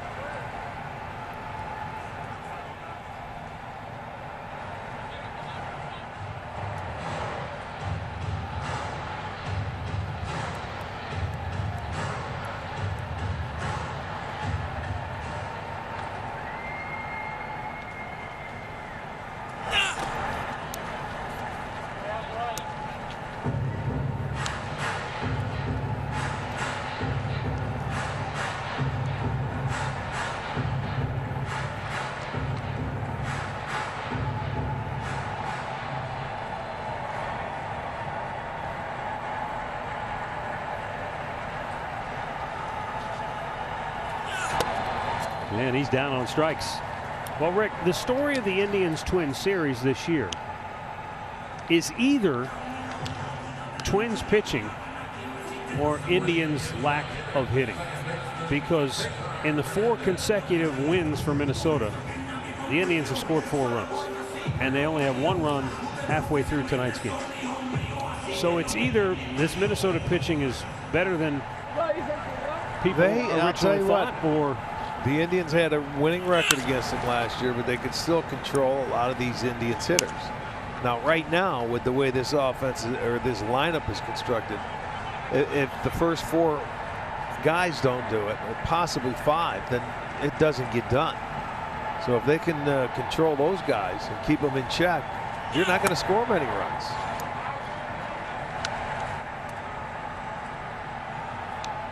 Hernandez 0 for 2 tonight. When you look at a breakdown of the outfield for the Indians, what they're hitting, the catchers for the Indians, what they're hitting, and I'll tell you what, it's hard to score. Yeah.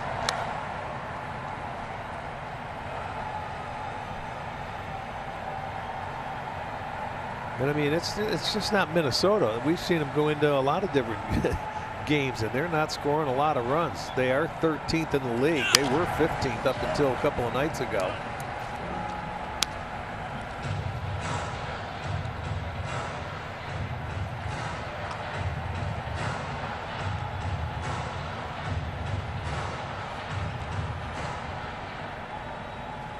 The 2-2. Struck him out. Boy, Rich Hill just fanned the side here in the 5th. He has struck out 4 in a row. And after 5, it remains 2-1 Minnesota. Inning. Shane Bieber, after 6 starts, had an ERA of 1.11.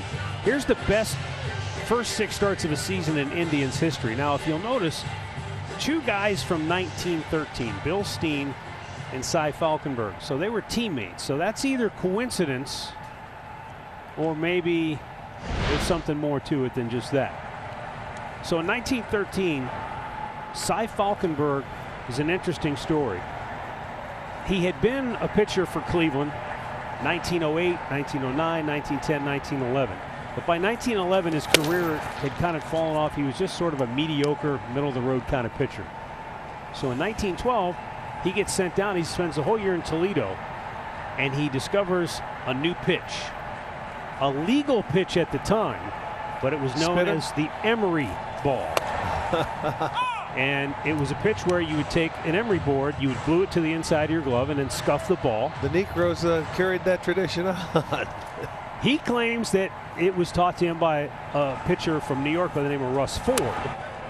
But his teammate on that team, Bill Steen, he claimed he learned it from a guy by the name of Wee Willie Sudoff in 1907. Wee Willie got his nickname because he was 5'7", by the way. So he may have been a guy who scuffed the ball as well, but there's no definitive information or stories about whether or not Steen may have been a guy who used that emery board in his glove or not. Now again, This was a legal pitch at the time. So in 1913, he has a tremendous season. Look at that, 23-10 with a 2.22 ERA. So the season ends, he's looking for a big payday with Cleveland. But he can't come to an agreement. He's fortunate because a new league is formed. The Federal League comes into play. They sign him to a 3-year, $15,000 contract, which was huge money back then. He jumps to the rival Federal League, has a monster season his first year there, and then after 2 years, the Federal League folds. So he comes back to the American League looking for a job again, but by now, the American League has banned the Emery ball, effectively ending his career. Well, so he couldn't pitch without cutting it up, or Not really. doctoring the baseball. No. And to hear people tell it, and you probably face guys who scuffed it illegally, as Lamont Wade Jr. goes down swinging. But people say the ball would just change flight midstream, and it would duck and dart and dive. Sort of like what Bieber's ball's doing right now. Back-to-back strikeouts give him 9 on the evening. But yeah, that was a legal pitch back then. It was legal too back in the 70s and 80s until you got caught. If you got caught, it was a different story, yeah. By the way, that 1913 team that featured Bill Steen and Cy Falkenberg, led by Shoeless Joe Jackson, who led the league in hits and doubles that year. 197 knocks, 39 doubles. Andre, the mad historian's back at it tonight. Oh, I'm listening about we.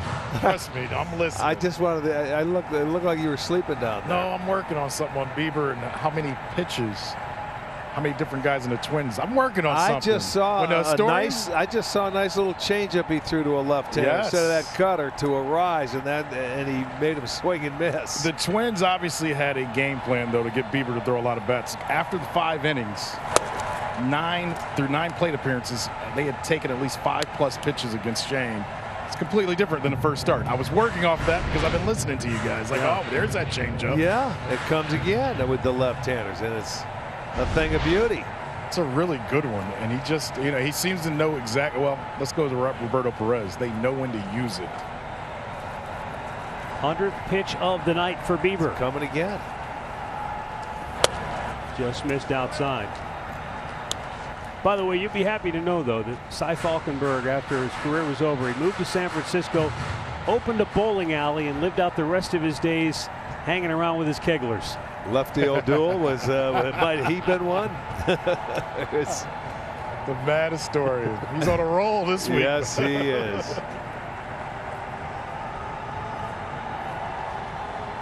In the dirt, 2-2.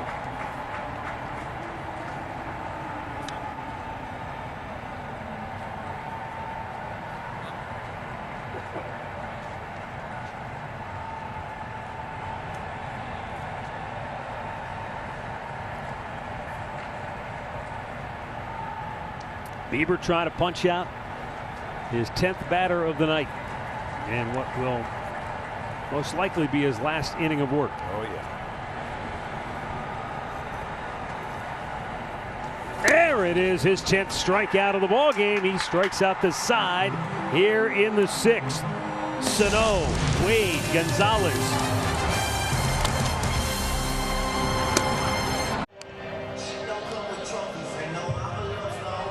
Well, we're heading to the bottom of the 6th inning, and we'll get a quick look at the injury report tonight, brought to you by the attorneys at Elk & Elk. A few guys dinged up around the league. Shin-Soo Choo dealing with a calf injury, Kevin Kiermaier, George Springer. But the good news is they're all day-to-day, like the rest of us. Like everybody. New pitcher is Jorge Alcala. Right-hander coming on to face Jose Ramirez, Frankie Lindor, Carlos Santana. Cleveland Clinic call to the bullpen made here in just the 6th inning after Rich Hill made only 78 pitches. That they were looking for 5. He gave up 4 hits, just the 1 run. 3 of those 4 came in the first inning. He ended up striking out the last 4 guys he faced after he got out of the 4th inning. Just Shane Bieber right there saying, "Come on, offense, give me a couple of runs here, will you?" You can't do much better. 2 runs, 10 strikeouts. 5th time this season he struck out 10 or more.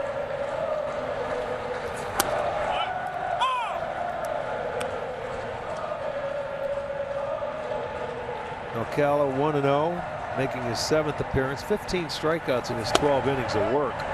And you can see he's got a very good arm at 97. Just celebrated his 25th birthday a month ago.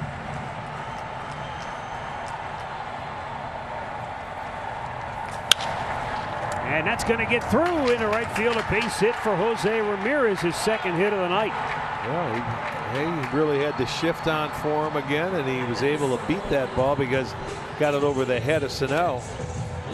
And Arise playing at 2nd base. There was not much room to get it through, but he does on that breaking ball down and in. His first hit of the night led to the Indians' only run. There's the shift, and there's that ball hit by Arise. So a leadoff man aboard here in the 6th. And Frankie Lindor coming to the plate 0 for 2 is twice grounded out.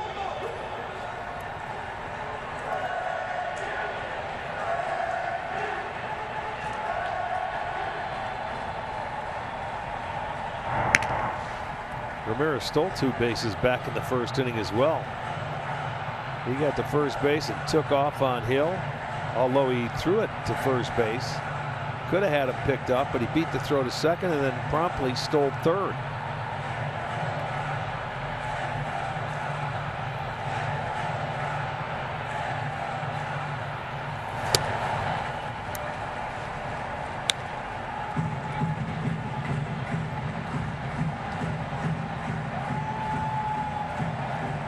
Ocala came over to the Twins for Ryan Presley. Remember the reliever they had? And he went over there and did a nice job. Presley did.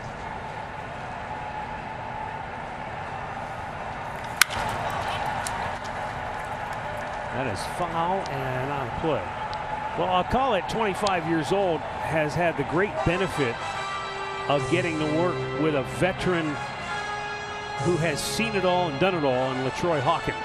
He's a special assistant in the Twins organization, and Hawkins had the quote of the year. He said, I told him the other day, there's not too many things you're going to go through in the game of baseball from now until the last day you pitch that I haven't gone through.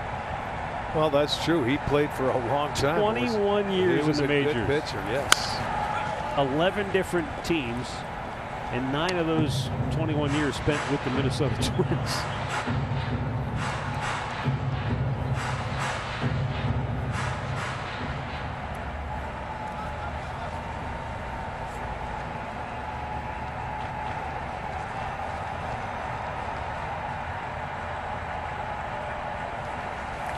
Lindor liftoff, deep right field. Kepler's back. He's out of room. It's out of here. It's a flow ball.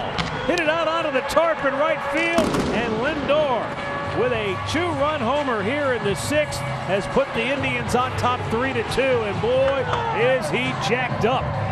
Well, that's something that they needed. They've been waiting for this for a long time. He picked on a hanging slider, and I'll tell you what, Bieber, that whole dugout is thrilled to death. And as soon as he hit that, he threw his bat back, and he was chirping in that dugout. There it was, out over the plate. That is what he needed right there. The Indians take the lead 3-2 on Lindor's 5th home run.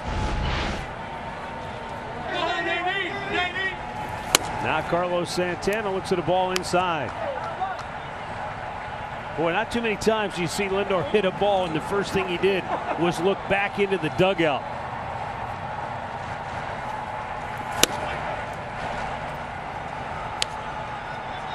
Recognizing just how big that swing of the bat was to lift the spirits of his teammates.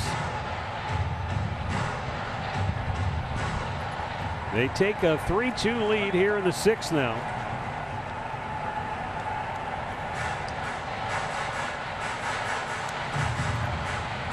Five homers for Frankie on the year, 15 runs batted in. Down in the dirt.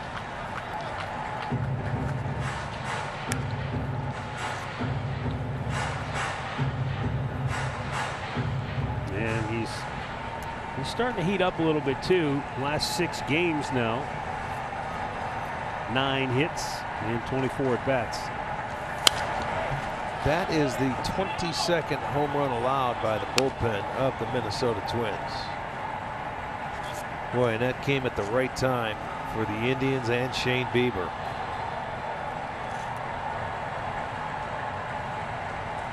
'27th home run of the year as a team for Cleveland.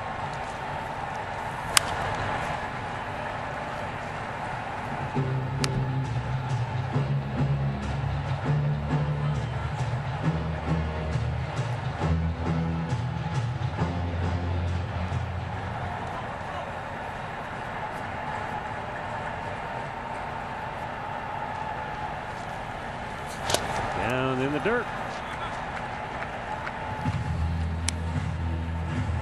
Now Bieber has to be thrilled.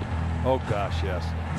He showed a stat, I think it was yesterday, where Frankie, what's that, his 13th home run against the Twins in the last few years, which has been the most by anybody. So that was just perfect timing.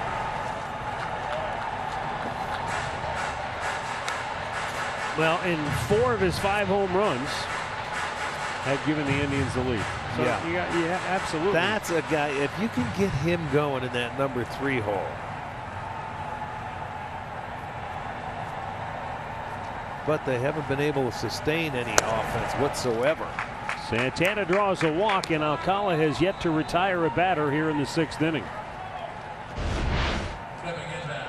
There's Frankie Lindor's home run. It puts the Indians on top. And last night, late in the game, that guy Sergio Romo was involved in some trash talking back and forth, and not much to say here. Well, I've talked to a couple former Frankie teammates over the last couple days, and the one word that one of them said that plays to this moment, he says, "You guys need the assassin back." Everybody likes to smile on Frankie. He goes, "You guys need the assassin." I think that's the assassin back for you. This was last night. Yeah. Tyler Naquin with the double. There was some chirping back and forth and some other things going on. And then when he struck out Greg Allen to end the inning, he started yelling back at the Indians dugout. You see, Romo's saying they talk too much, and they're like, yeah, who doesn't talk and hype up their own players? And his own teammates were like, right. What are you yelling about, dude? But after the game, though, Romo kind of tipped his hat to him and kind of, said, "My bad. I was just, I was a little too emotional." I just thought it was great. Nelson Cruz is looking at him like, "What is the matter with you?" That's how the old man always looks. That's how Arch looks at me half the time. There's a ground ball to second. I don't have a beard like that, man. Santana into scoring position, 1 out.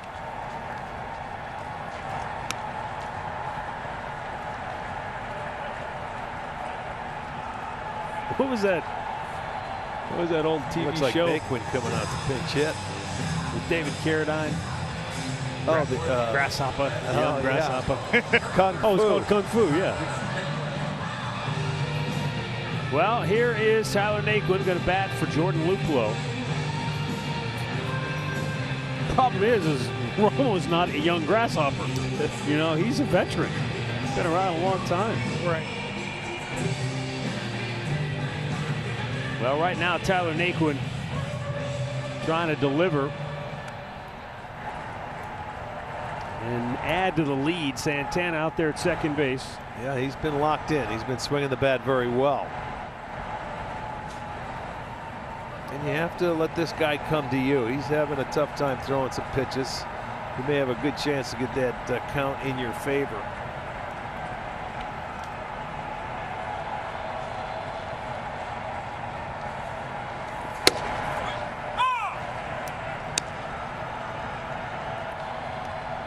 Naquin 0 for 1 as a pinch hitter, but boy, he's been swinging it well. As you said, 278 average for the year.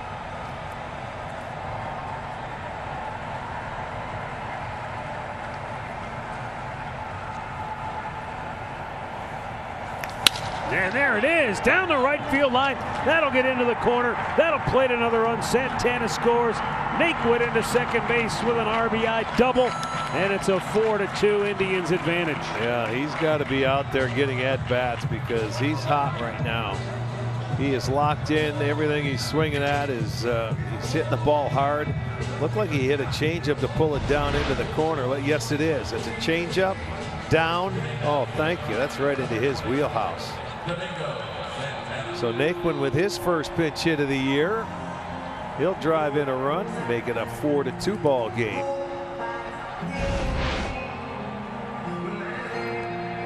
Well, here's Domingo Santana 0 for 2. Last time up, he fouled the ball off his leg. He was in considerable amount of pain, but he's still in the game.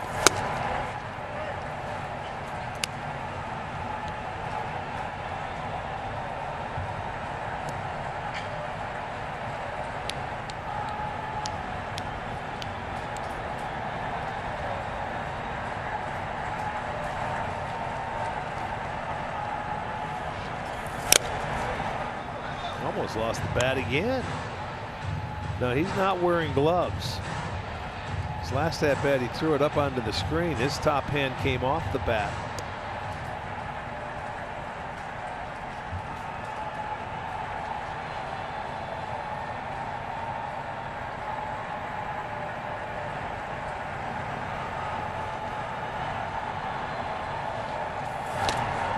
He went fishing.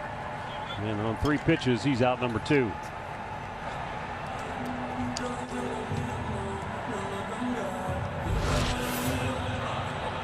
Kia give it everything. Minnesota's bullpen has given up 22 home runs this year. That's alarming. Yeah, that's a lot, but that's about all they've been giving up. Their ERA and everything's still really good.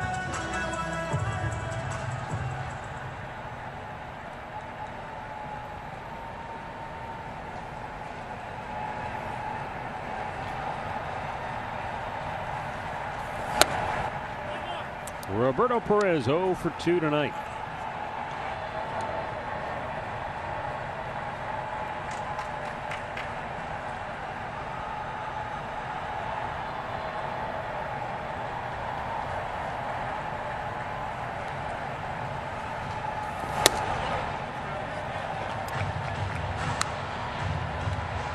You know, you mentioned the top 5 hitters and how 6 through 9 they have to be able to contribute. Absolutely. Hey, not every night, but somebody in that portion of the lineup has to occasionally pitch in. And tonight, Jordan Luplow did walk twice out of the 6 hole, and then Tyler Naquin with the pinch hit RBI hit. That will end the inning. The Indians get 3 runs on 3 hits. Frankie Lindor with a 2-run jack. And the Indians are up 4-2. Cleveland Indians baseball is brought to you by Wendy's. A breakfast so good you'll want to tell someone about it. And by Chevy. Get behind the wheel of a new Chevrolet and find new roads again.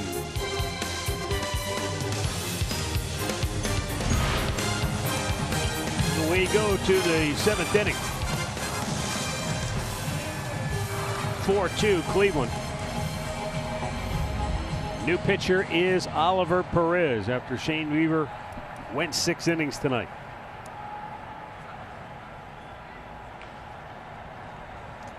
Domingo Santana goes from right field to left, and Tyler Naquin is your new right fielder.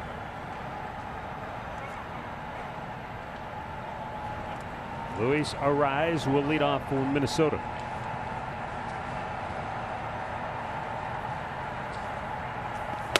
And Ollie with the first pitch strike.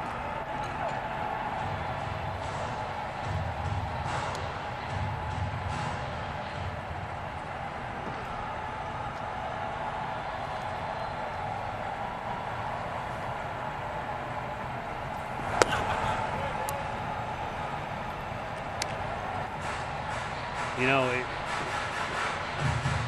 you look at Shane Bieber's numbers, and I think back to what you said earlier in the game, and you were spot on when you said it.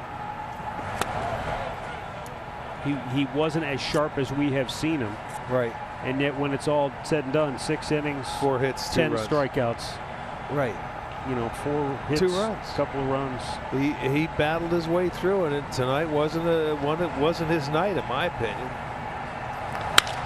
That's going to be backhanded by Hernandez, and a quick release, 1 down.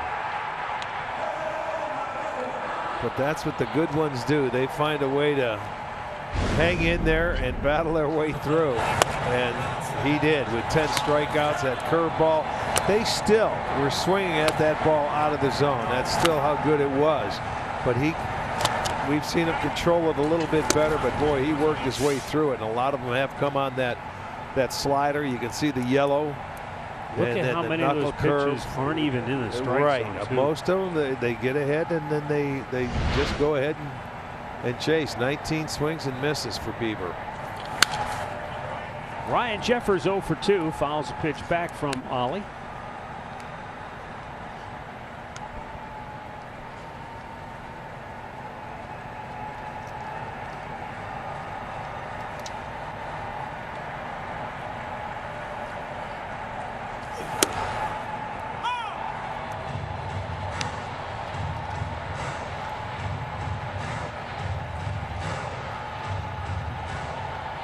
We have our version of Rich Hill on the mound right now. Oliver Perez, the left-hander. And he'll do whatever he can to quick pitch you, hesitate. The wily old veterans get after it. Boy, they know how to try and get people out.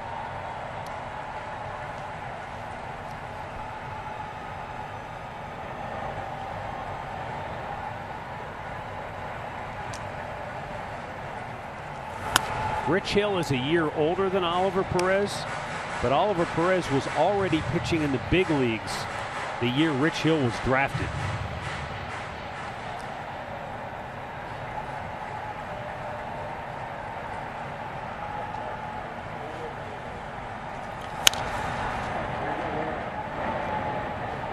His first year, Oliver Perez's rookie year, with the San Diego Padres, he made 15 starts, had an ERA of 3.5 back in 2002.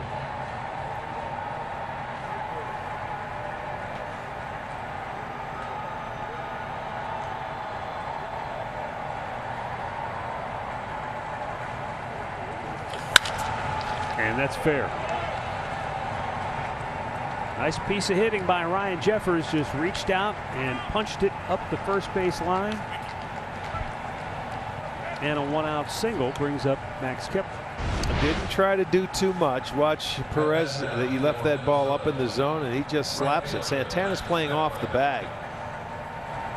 Not expecting him to do that, but he does. Gets a base hit. Hit number 5 for Minnesota. And back to the top of the lineup.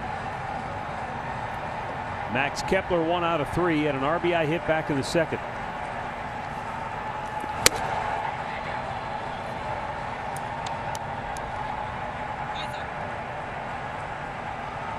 Kepler got a base hit off Perez last night in the 7th inning.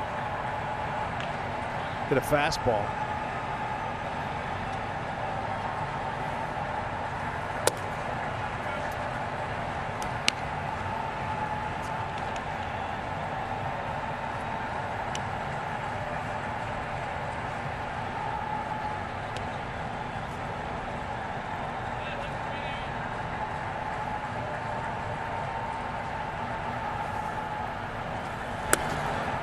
And now it's 3-0.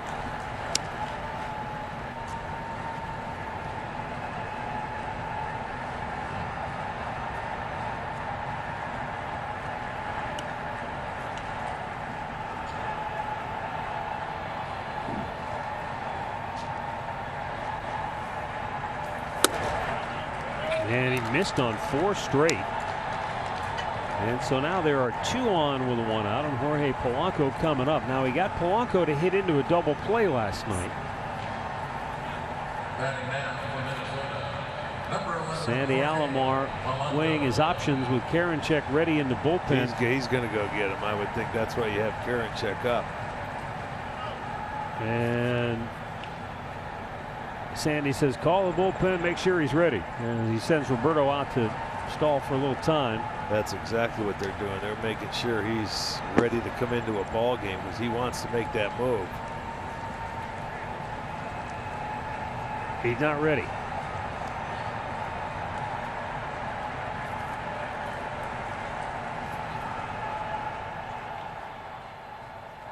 And we'll get a word right here from Saka. Small business owners save big on health benefits through your local chamber. Ask for the Saka benefit plan backed by Anthem.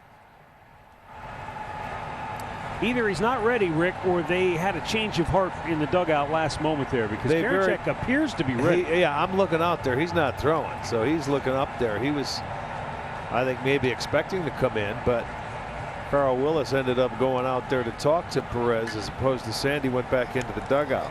Maybe the idea is they want Perez to face Polanco, make Polanco hit right-handed, and then bring Karinchak in to face Cruz. I don't know if the splits bear that out. Well, Polanco from the right side is a 323 hitter. He's a 268 hitter from the left side. But the bulk of his at-bats come over there. Yeah. I think historically, if you're facing Polanco, you'd rather face him on this side of the plate. That's my guess here. Right to third. Ramirez bobbles it, steps on the bag, goes across the diamond. Santana, what a job. What a play by Carlos Santana.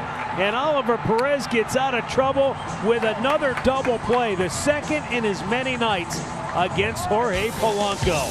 Stretch time in Cleveland. 4-2 Tribe.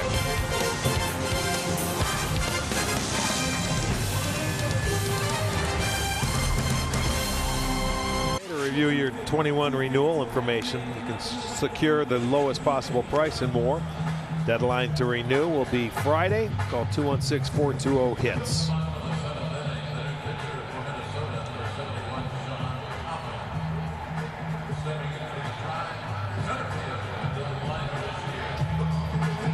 The new pitcher for Minnesota is Sean Poppin.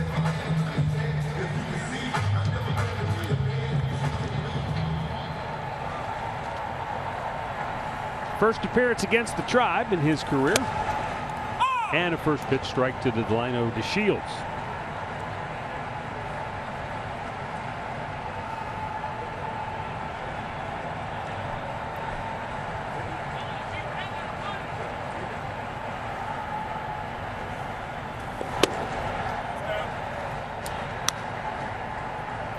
Poppin is a result of the old player development program. How about 19th round pick 4 years ago?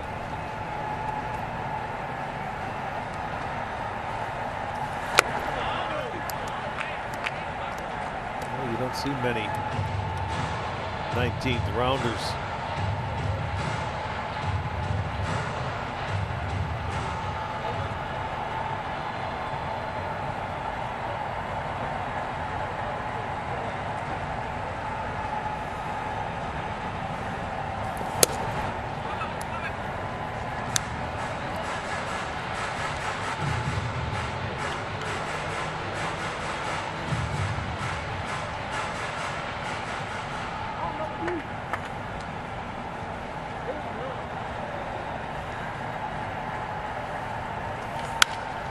Maybe he agreed as part of his contract to run the Twins business department. He's a graduate of Harvard. Okay, there you go.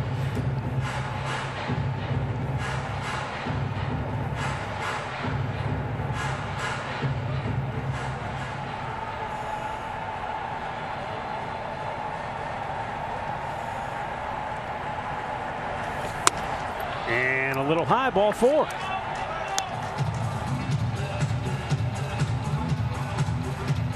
Let's get a word right here from Spectrum Mobile. Spectrum Mobile. Unlimited talk, text, and data. Just $45. So shout out to our own Frank Herman, the old right-hander. He was a Harvard guy. Remember him? Yes.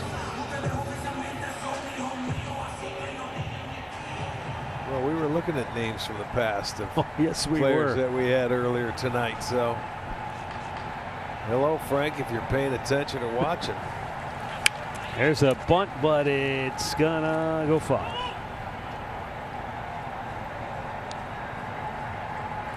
Even in these strange times we're living in, I bet Frank Herman is studying up for a fantasy football draft. Well, you guys were a part of that. Oh, right? yeah. Those were some good wars. Jamie Carroll, Pronk, Frank Herman. Who were Jake Westbrook. Were you and Tony partners? Yeah, me and Tony we had a team. How We won often it one year. You did? Yeah. Everybody quit? Wow, come on, man. I was pulling the strings, making moves. Tony would call me every Sunday from the Brown Stadium. Who we got? What moves did we make? Who do we got?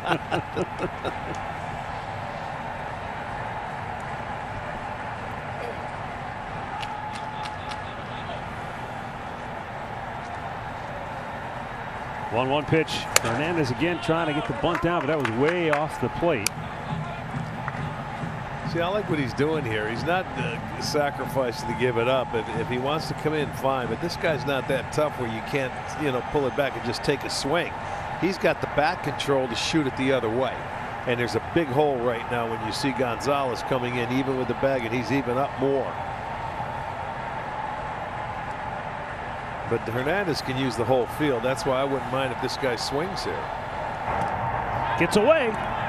Delino thought about it, and then he changes his mind, holds up. Especially with the speed of DeShields. I mean, if he could go out there and maybe take off. I'm not so sure bench coach Mike Bell didn't hear you talking, because before the throw went to first, I saw Marwin Gonzalez move back and over a couple of steps, trying to cut that hole on it. You got to. I mean, if you give him that much, you got to move way over if you're going to stay in. See, he's got a good eye up there. That's why you trust him. Bat control. I was going to say the bat control is the main thing, right? I mean, a lot of guys don't have the bat control. This guy does. Now they figure 3-1 count. He's not going to lay one down. They back off. And he's swinging and fouls it off. Arch Hernandez was great last night. He was asked the question about batting leadoff and the difference of batting in front of the pitcher last year. He just said that being in the leadoff spot, he can swing and swing aggressively at pitches he knows. He was almost like talking to you. He goes, I can swing hard at the pitches I know I can do work with. I don't have to, I don't have to only see one pitch a night now that I can really do damage with. Right. Got to pitch to him differently. Right. Runner goes, and a foul back. Yeah, I mean, he's got a really good idea of the strike zone. He never seems, and now I've only watched him play for 30 games, but he never seems to get out of his element. He's always controlled. You never see him overswing. And I'm talking from each side of the plate. He's another one of those switch hitters, just like Ramirez and Lindor, that he's very consistent from both sides of the plate, and Santana. Delino not running, and it's fouled away. Jeffers couldn't hang on to it. Well, that's one of those pitches that's borderline, but he was able to get a piece and stay alive. It might not have been a strike. See, he's looking at the umpire. He asked him. Might have been a little bit off the plate going away, but he got a piece of it to stay alive.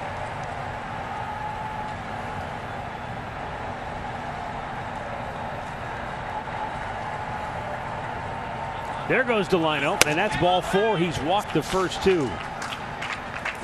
And that will not get him an invitation to dinner with Rocco Baldelli anytime soon. And here comes Wes Johnson, the pitching coach. Well, when you're coming on, you got 9-1-2. You certainly want to throw strikes, and you don't want to give up any extra bases. But it was a good at-bat by Hernandez to draw the second walk, but you can't walk the leadoff hitter DeShields. That's a guy you have to go after.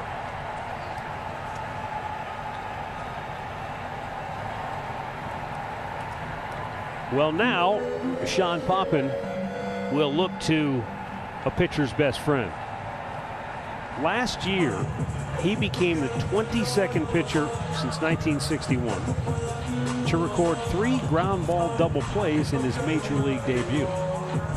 That seems like a lot to me. 22 pitchers since 1961 to get 3 ground ball double plays in their major league debut. Well, that was giving up a lot of runners, and you're making your pitch. And that was against Boston in 4 innings of work. So that happened in 4 innings.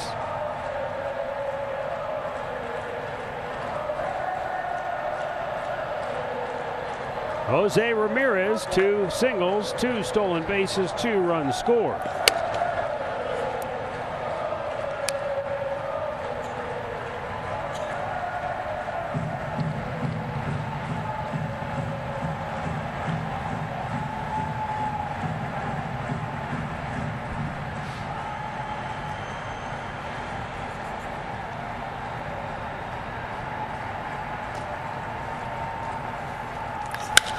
In the air to left field.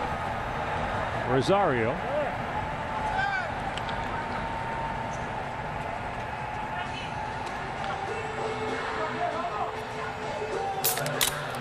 Our Miller Lite hold true moment. Back in the 6th.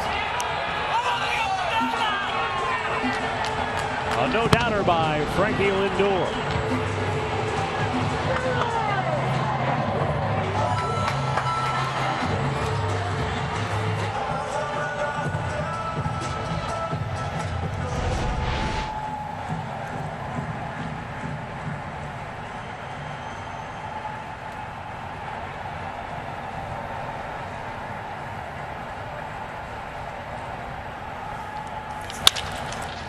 And there's the double play ball that Poppin has become famous for in Minnesota.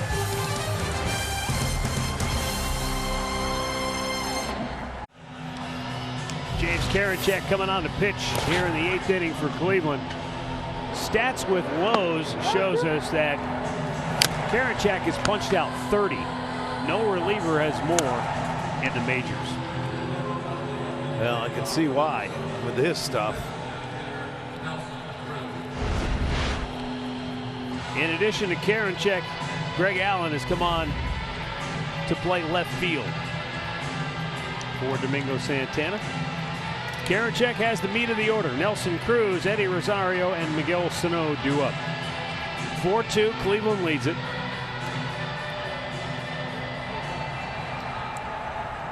Karinchak pitched an inning in last night's game, a couple of strikeouts.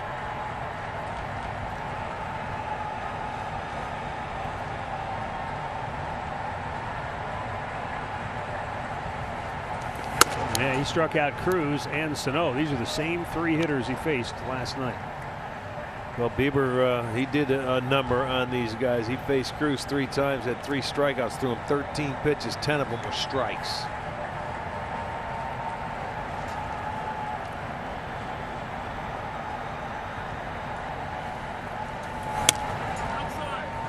Ten of them were strikes, but some of them were strikes because Nelson Cruz was swinging at everything. That's true. I didn't clarify myself.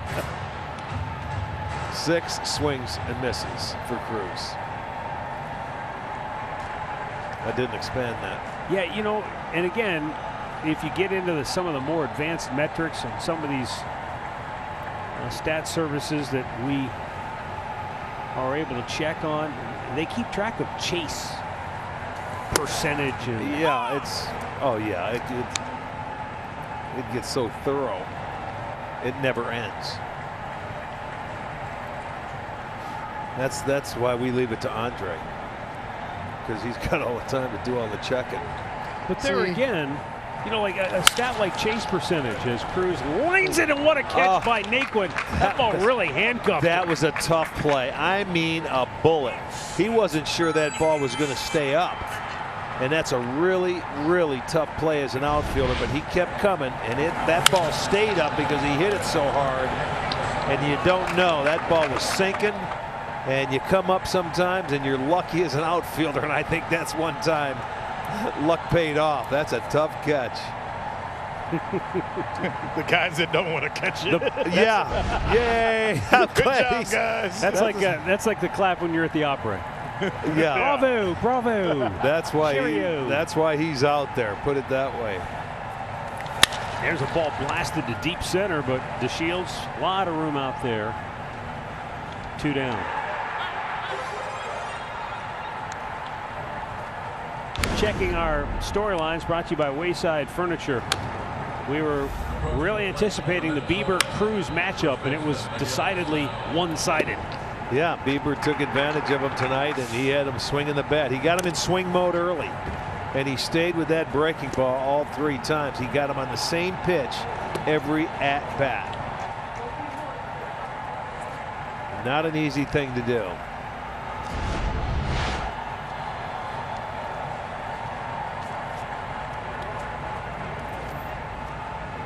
Miguel Sano has walked twice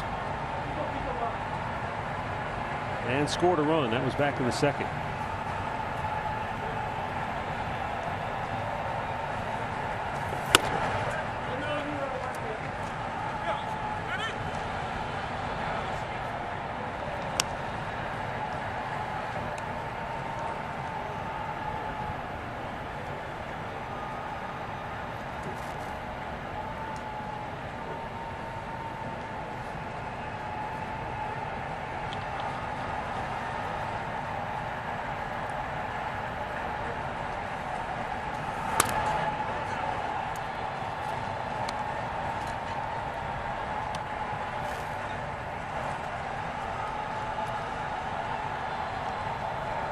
Minnesota just has 2 hits since the 2nd inning. A leadoff single in the 4th and a 1-out single in the 7th.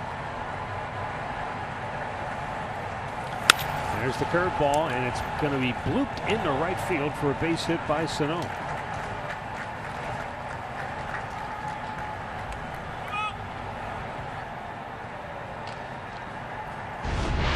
Well, nothing you could do there. That's the breaking ball. It gets down on the trademark, the big swing. And look at it, it's going out to the right. And that is a true bloop right there. That's what you call a bloop. Lamont Wade 0 for 3.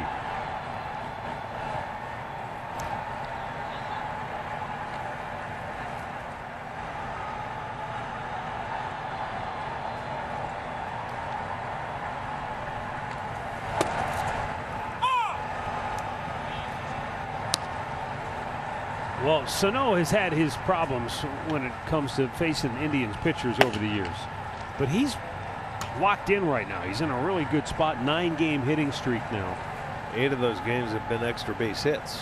Yeah, and I mean, you watched that last at bat, and while it may not be much to write home about because it's a little bloop, we've seen games where he'd have missed that ball by 3 feet. No, they're right. That ball got down to the trademark. He took a big swing and it just fought it off the other way. Anytime you get a hit, it doesn't matter where it goes or how hard it is. It's well worth the while.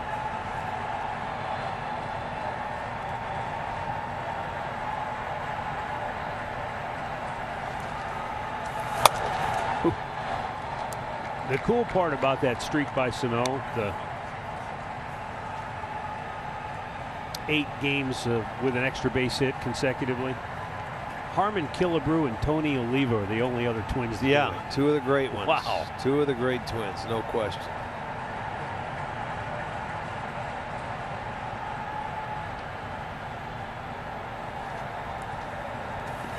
Blew it by him. James Karinchak strikes out Lamont Wade to end the inning, and we go to the bottom of the 8th with the Indians leading it 4-2. In the bottom of the 8th inning, an RBI single in the 1st. He walked and scored in the 6th.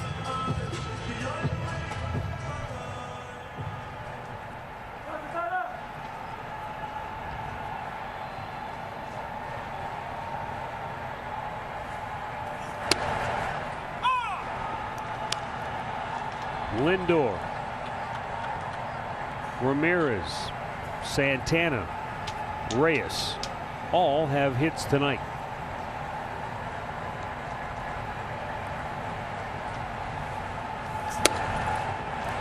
Reyes, Lindor, Ramirez have 2, or I should say Reyes, Ramirez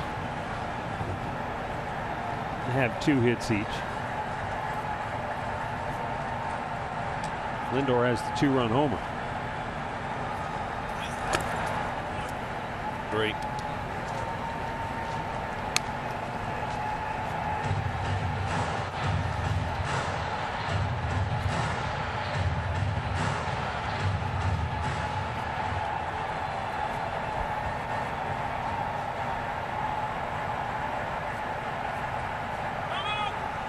Ten balls, 10 strikes thrown by Sean Poppin. Yeah, and he's walked 2.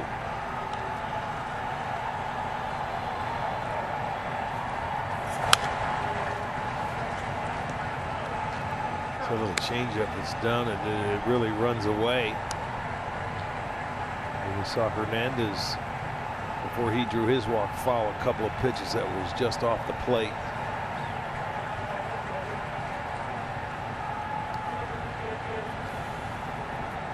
Come in.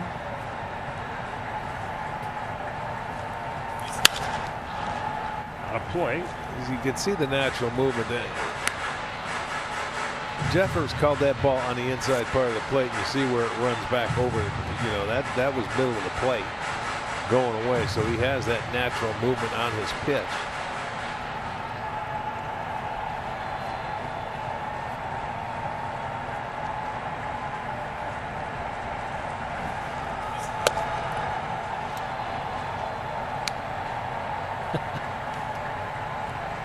The guy that's got to look for the foul ball, he's having a tough time with this one. It must have rolled under his seat. He's going up and down the aisle. He can't find it. He's going to leave it. He's going to get frustrated. It's right around here somewhere.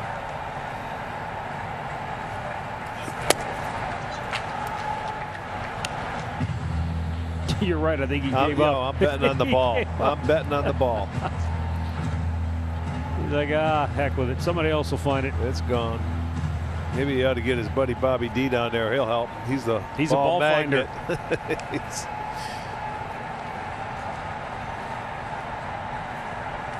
Swung on and missed. Sean Poppin gets his first strikeout, one away. Stay tuned for Indians Live postgame presented by Conrad's Tire Express and Total Car Care. Coming up after the game, Alan Jensen will break this baby down with the highlights. A game that was well pitched by Shane Bieber, even though he didn't have his best stuff or command, as they say. Rich Hill went 5, and that may have been the undoing for the Twins. Yeah, they came right out and they scored big in the 6th inning. And they went to the bullpen because Bieber's night was over at that point. Yeah, 2 batters in, the Twins had lost the lead. And 3 batters after that, the Indians added 1 on.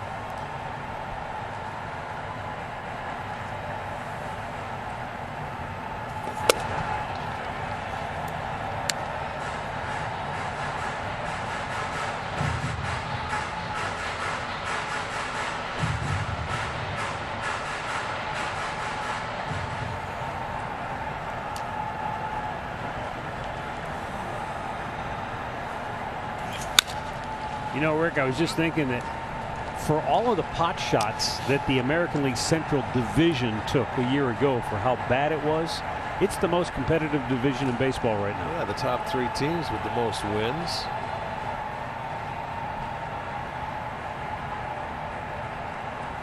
Minnesota has 20. Indians 17 and the White Sox 17. Yes, he did. Back-to-back Ks for Sean Poppin, 2 down. I mean, you look at the top 3 teams in the division, and there's not another division in baseball that can match up in terms of the 1-loss totals that the Twins, White Sox, and Indians had coming into play here tonight. Right. And you would figure Again, anything can happen. But you would figure this will stay a 3-team race right to the end. I certainly do figure it's a halfway point for the Indians tonight. Minnesota's won over that, but the two softball teams right there, you can see. I call them the softball teams. Look at you Oh, taking I'm sorry. Well, you go ahead and call them. I'm waiting for you to chime in. Well, I was going to say the NL West. You've been a little quiet. You're doing your division. homework tonight. I have. You got to work on stuff sometimes. Yeah, but only 2 teams over 500 so far. Right. There's worse teams over in the NL right now. But yes, this division is really one of the better ones. But you think about the AL East, Boston's down. When you look at the American League, it looks like they already have 7 teams that you think will be in the playoffs. Pretty much. And it looks like that there'll be a fight for the number 8, unless something drastic happens to some of those teams where they have injuries. You know, Houston a week and a half ago, we were all going, they're done. Now they're 4 games over 500. You know, that's a team that's played, I think, a little bit better over the last couple of weeks. Oakland's been really good that we talked about. Yeah, they're good.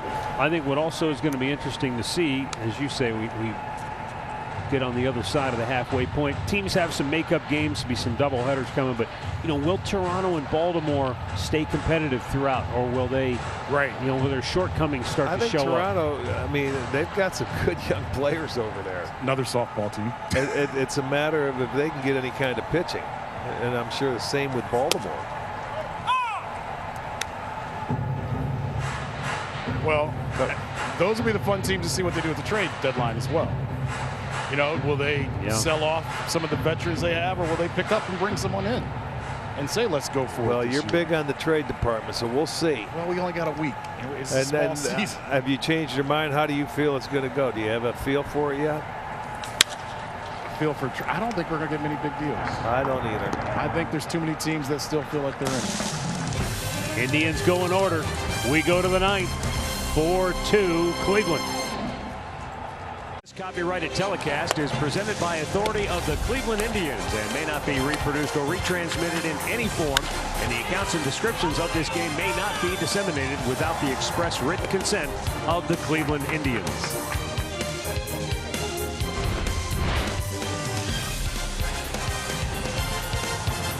(4-2) Cleveland as we go to the 9th inning, and Brad Hand has an opportunity to close it out. Brad Hand looking for his 8th save of the year. And he'll have the bottom third of the Minnesota order due up.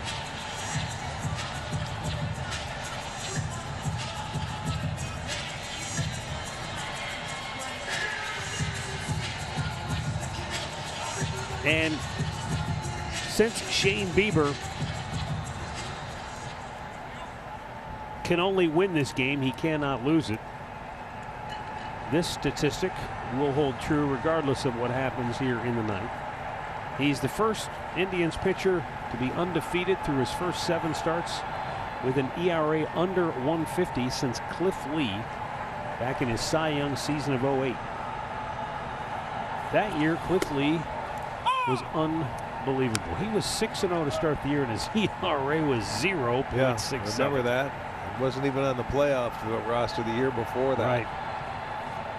Yeah.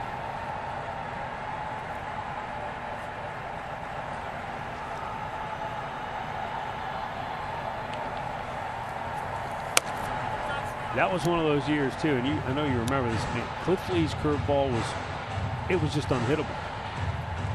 Yeah, he was a strike throwing machine. High fastball and then come over with that big hammer. He's not curve. afraid to pitch inside.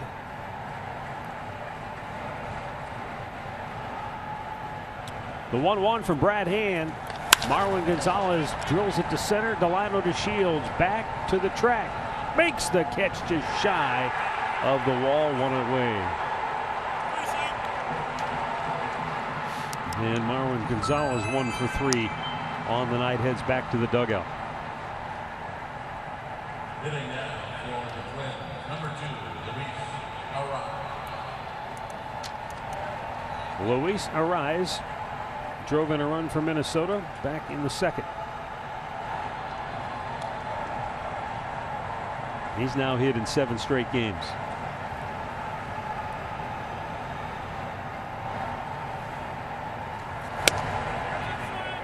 That ball almost was a strike. I don't think he picked it up real well.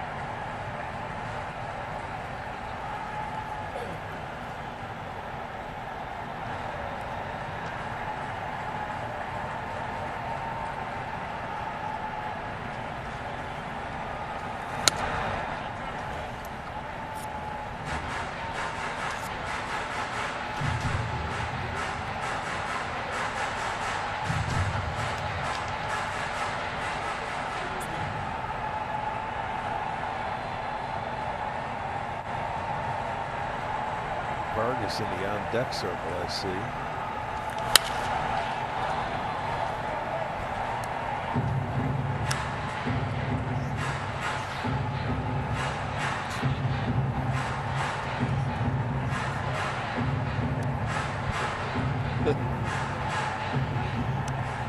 Hey, Rick, who's on deck?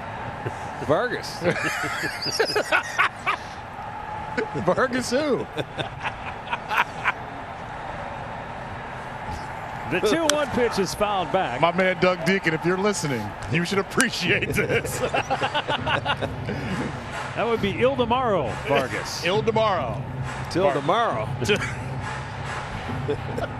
Give me 25 cents. Ildemaro, I'll give you 2 hamburger. Like you said, Vargas is on deck. Yeah. If you can't pronounce his name, you just say his last name. Yeah. Doug Deacon taught me that back on Browns coverage. The big guy. Did he? Yeah, he would just say the big guy at the end. Got him looking. 2 down. Except that was for guys who had first names like Dan. Yes.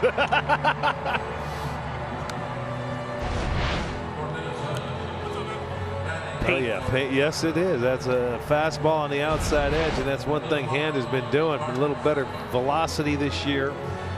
Has a little extra zip on that ball. His slider's has been tight, and he's had some nice break to it.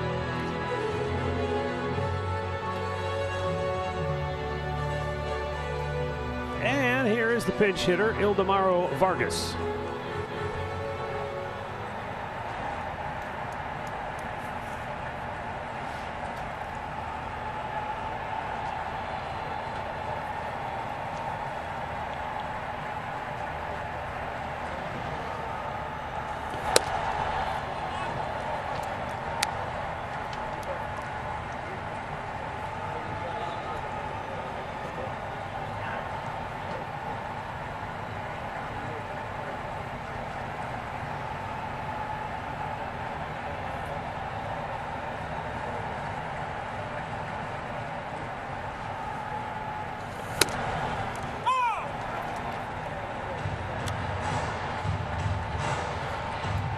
Vargas had been with Arizona, and he was acquired almost, let's see, 2 weeks ago in exchange for cash considerations. Utility man, he plays all over the place. Fouled back.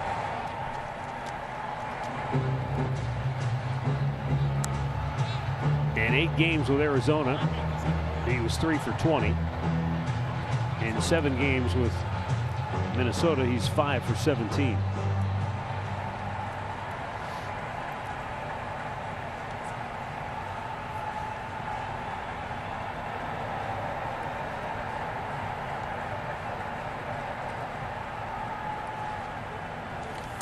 Foul back. It doesn't seem like much when you say it like this. 3 for 20, 5 for 17. But when you're 3 for 20, your batting average is $150. When you're 5 for 17, it's $294. It sounds so much better, doesn't it? Yes. It's the difference of 2 hits and a couple of at-bats. That's true.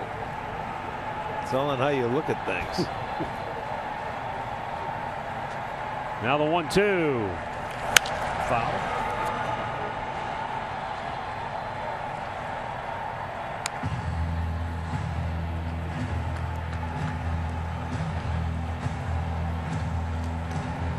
Sandy Alomar, Mike Sarbaugh, they've done a tremendous job trying to hold everything together in the absence of Terry Francona. We heard Chris Antonetti with us earlier. He said that Tito is resting. He wants to get back, but they've got to put his health first. blooped right field. Charging in Naquin. He calls for it, makes the catch to end the ball game. And the Indians snap a 4-game skid to the Twins by winning the middle game of this series 4-2. And they close the gap to a game and a half in the standings. They're now 18-12 as Minnesota is now 20-11. Shane Bieber gets the win. He goes to 6-0. What a year for Bieber. Brad Hand has his 8th save. Losing pitcher Jorge Alcala for Minnesota. And he's now 1-1 on the year. Well, this was, you know, again, in this shortened season, you don't know what kind of momentum can be gained from a loss, what can be gained by a win. This just had the feel, though, Rick, coming in, a game they had to have. You've got your ace on the hill. You've lost 4 straight to these guys. They just felt like they needed this win, and they went out and got it. I agree. It was a big one for the Indians. And not only that, Lindor's the guy that got the big hit.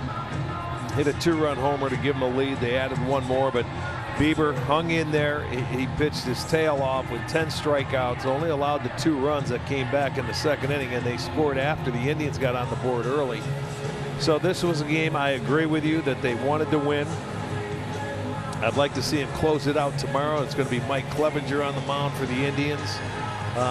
And they should feel real good about themselves when they head into the weekend, you know, into St. Louis. It's going to wrap up things for Rick and myself. We'll be back with you tomorrow night for the series finale as the Indians try to win the series against the Twins. Stay tuned. Alan Jensen will wrap up our coverage next.